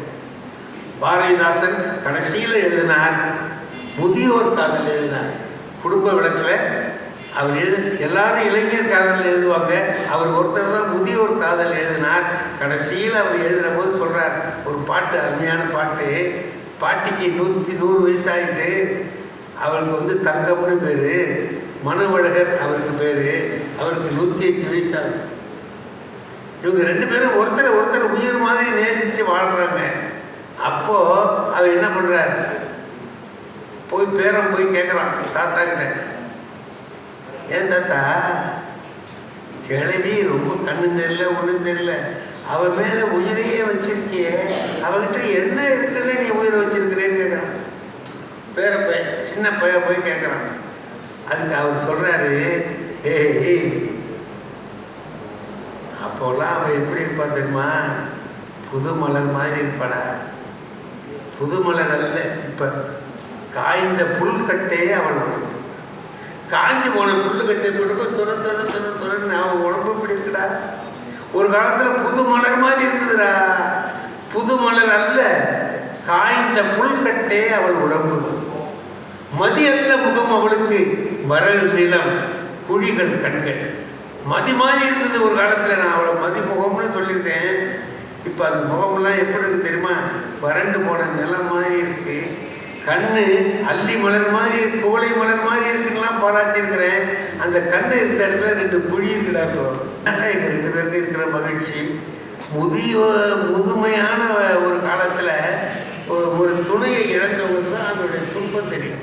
அது எவ்வளவு பெரிய துன்பம் என்பது அப்போதுதான் தெரியும். கிழவிகிட்ட போய் கேட்கலாம், ஏன் கிழவி என்ன தாத்தா மேலே உயிரியே வச்சிருக்க, அப்படி என்ன இருக்குன்னு இப்படி உயிரோட இருக்க அப்படின்னு. அதுக்கு அந்த கிழவி சொல்கிறா, அவருக்கு நான் மெத்தை எப்படி போடுவேன் தெரியுமாங்கிறேன். அவருக்கு மெத்தை நான் எப்படி போடுவேன் தெரியுமா? காம்பு அறிந்திட்ட பூவை கட்டிலில் பரப்பி, பூவில் காம்பு இருந்தால் அவருக்கு குத்தி மேலிட்டு காம்பெல்லாம் அரிஞ்சு எடுத்துட்டு காம்பறிந்திட்ட பூவை கட்டிலில் பரப்பி மேலே பாம்புரி போலும் மேன்மை பட்டுடை விரித்து போட்டார். பாம்பு சட்டை மாதிரி பட்டு துணியை விரித்து போட்டது மேலே அவரை படுக்க வைப்பார். தீம்பாலை பருகி அன்பன் சிறக்கவே திரிந்தார். இனிமையான பால் கொடுப்பேன், வாங்கி குடிச்சிட்டு மகிழ்ச்சியாக தூங்கினா அதுவெல்லாம் அந்நாள். இதெல்லாம் எப்போ தெரியுமா? அப்போ. இப்போ என்னன்னா மேம்பாட்டின் குறைவோ நெஞ்ச மெத்தையில் துயிலுகின்றான். இப்போ என்ன மேம்பாடு இல்லையே, வாழ்க்கையில் உயர்வு இல்லைன்னு நினச்சிட்டு இருக்கேன் நீ. அவருக்கு மெத்தை தட்டி போடையினால முடியாதுடா. பூவெல்லாம் கொண்டு வந்து காம்பு வச்சுட்டு போட முடியாது. ஆனால் என் மனசில் அந்த மெத்தையை வச்சு நான் அவரை தூங்க வச்சிருக்கேன் பாரு, அதுதான்டா இன்னைக்கு அவரும் நானும் இருக்கேன். அவன் சொல்கிறான், எனக்கு இருக்கின்றாள் என்பது ஒன்று தான் எனக்கு மகிழ்ச்சி. அவள் இருக்கா, அவளை நான் பார்த்துக்கிட்டு இருக்கேங்கிறது அந்த அன்பு இருக்கேன். வாழ்க்கையில் கடைசி வரை இளமையிலே உடலுக்காக ஏற்படுகிற அந்த கவர்ச்சி கடைசியிலே எல்லாம் போய் மனமும் ஒன்றி இருக்கக்கூடிய வாழ்க்கை இருக்க, அந்த வாழ்க்கை உயர்ந்த வாழ்க்கை. அதுதான் அறம். 105லையும் 100லையும் அன்பு மாறாமல் வாழ்கிற வாழ்க்கை உயர்ந்த அறம். அந்த வாழ்க்கையைத்தான் பாரதிதாசன் திருவள்ளுவரிலிருந்து எடுத்துக்கலாம் அவர் சொல்கிறார். ரொம்ப அழகாக சொல்கிறார். அந்த பாடல்கள் குடும்ப விளக்கு, ஒரு படித்து எல்லாரும் மகிழ வேண்டிய ஒரு காவியம், நல்லா இருக்கும். அதுதான் திருவள்ளுவர் சொல்கிறார் இன்பத்து பாலில், அறத்திலேயும் சுவை இருக்கிறது, இன்பத்திலேயும் சுவை இருக்கிறது. ரெண்டுமே கலந்து ஒன்றோடு ஒன்று கலந்திருக்கும் பொழுது எதில் எது என்று சொல்ல முடியும். ஆணும் பெண்ணும் கூடி வாழ்கிற வாழ்க்கைக்கு திருவள்ளுவர் சொன்ன உதாரணம் இது வரைக்கும் யாரும் சொல்லலை. பாக்கி பேரெல்லாம் என்ன சொல்லுவாங்க? உயிர் உடம்பும்பாங்க. திருவள்ளுவர் சொன்னார், உடம்போடு உயிரிடை என்ன மற்ற அண்ணன் மடந்தையோடு எம்மடை நட்பு. நானும் அவளும் எப்படி இருக்கோம்னா பூவும் மனமும் மாதிரி இல்லை, அது வாடிவிடும். எப்படி இருக்கீங்கன்னா உடம்பும் உயிரும் எப்படி ஒன்றா இருக்கோ அதுபோல் நாங்கள் இருக்கோம். இது இல்லைன்னா அது இல்லை, அது இல்லைன்னா இது இல்லை. அப்படி ஒரு நட்பு வாழ்க்கையை நாங்கள் வாழ்கிறோம்னா கணவனும் மனைவியும் நட்பாக வாழ்வதைத்தான் அவர் உயர்ந்த நிலையாக சொல்லுகிறார். ஆகையினாலே அறம் என்பது சுவையோடு சொல்லப்படுகிறது, இன்பமும் சுவையோடு சொல்லப்படுகிறது. ரெண்டிலேயும் அறம் கலந்து, அறம் எல்லாத்துலேயும் கலந்து நிற்கிறது. அறம் இல்லாத ஒரு பால் இல்லவே இல்லை. ஆகையினாலே எல்லாவற்றிலும் அறம் கலந்து இன்பத்தை தந்து சுவையாக ஆக்குகிறது. ஆகையினாலே இதுதான் உயர்ந்தது, அது தாழ்ந்தது என்று சொல்வதற்கு எதுவும் இல்லை என்பதை சொல்லி இனிய பட்டிமன்றத்தை அருமையாக ஏற்பாடு செய்து நடத்திய பாவலர் பயிலரங்கம் வைத்திருக்கிறார்களே, அவர்கள் எல்லாருக்கும் என்னுடைய உளமார்ந்த நன்றியை வணக்கத்தை சொல்லி விடைபெறுகிறேன். நன்றி, வணக்கம்.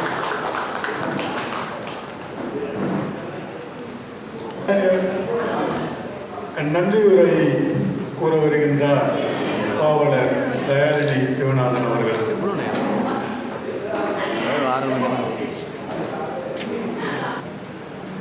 பாட்டரசர் ஐயாவை முதற்கண் பணிந்து இலக்கிய விழாவினை சிறப்பித்துக் கொண்டிருக்கும் அனைத்து தமிழாளர்களுக்கும் இந்த வேளையிலே இருகரம் கூப்பி வணக்கத்தை தெரிவித்துக் கொள்கிறேன். நன்றி மறப்பது நன்றன்று என்ற வள்ளுவர் வாக்கிற்கிணங்க நன்றி கூறுவது எமது தலையாய கடமையாகும். அந்த வகையிலே மாபெரும் இலக்கிய விழாவினை எமது தாய் நாட்டில் நடாத்தி தமிழுக்கு அழகு சேர்த்த நிகழ்வின் தலைவரும் தமிழ் திலகம் பாவலர் பயிலரங்க தலைவருமான பாட்டரசர் ஐயாவுக்கு நன்றி. அடுத்து சிறப்பு விருந்தினராக வருகை தந்து சிறப்பித்த மாண்புமிகு சிவக்கொழுந்து ஸ்ரீ சத்குணராசா துணைவேந்தர் யாழ்ப்பாணம் அவர்களுக்கும் நன்றி கூறுவதில் மகிழ்வடைகின்றோம். அடுத்து சிறப்பு விருந்தினராக வருகை தந்திருக்கும் திருமிகு கவியப் பெருமாள் மேனாள் இயக்குனர் புதுவை கலைப்பண்பாட்டுத்துறை அவர்களுக்கும் மனமார்ந்த நன்றியை தெரிவித்துக் கொள்கின்றோம். அடுத்து சிறப்பு விருந்தினராக வருகை தந்திருக்கும் முனைவர் ரவி குணவதி மைந்தன் இயக்குனர் கம்பன் திரைப்படம் அவர்களுக்கும் நன்றி கூறிக்கொள்வதில் மனமகிழ்வு அடைகின்றோம். மேலும் சிறப்பு விருந்தினர் வரிசையிலே முனைவர் ஆ சுசித்ரா, முனைவர் மா தமிழ்ச்செல்வி, பேராசிரியர் ஆதிரன், திருமிகு மு அருள்செல்வன் ஆகியோருக்கும் மனமார்ந்த நன்றியை தெரிவித்துக் கொள்வதில் மகிழ்கின்றோம். அடுத்து தமிழ் இலக்கிய மாண்பு என்ற தலைப்பில் சிறப்புரை ஆற்றிய நகைச்சுவை தென்றல் இரே சண்முக வடிவேல் திருவாரூர் அவர்களுக்கும் எங்கள் பயிலரங்கம் சார்பில் நன்றியை தெரிவித்துக் கொள்வதில் மகிழ்வடைகின்றோம். அடுத்து கம்பன் விருதினை பெற்றுக்கொண்ட விருதாளர்கள் விருதினை வழங்கி சிறப்பித்த துணைவேந்தர் அவர்களுக்கும் நன்றி கூறிக்கொள்வதிலே பெருமகிழ்வு அடைகின்றோம். அடுத்து மாபெரும் இலக்கிய விழாவில் பாவலர் மணி பட்டம் பெறுவோருக்கும் பாவலர் பட்டம் பெறுவோருக்கும் அவர்களுக்கான பட்டத்தினை வழங்கி கௌரவித்த தலைவர் அவர்களுக்கும் மனமார்ந்த நன்றியை தெரிவித்துக் கொள்கின்றோம். இன்றைய நிகழ்விலே மரபு கவிதை நூலினை வெளியீடு செய்த பாவலர்களுக்கும் வெளியீடு செய்து வைத்த பெருந்தகைகளுக்கும் நன்றி கூறிக்கொள்வதிலே பெருமகிழ்வு அடைகின்றோம்.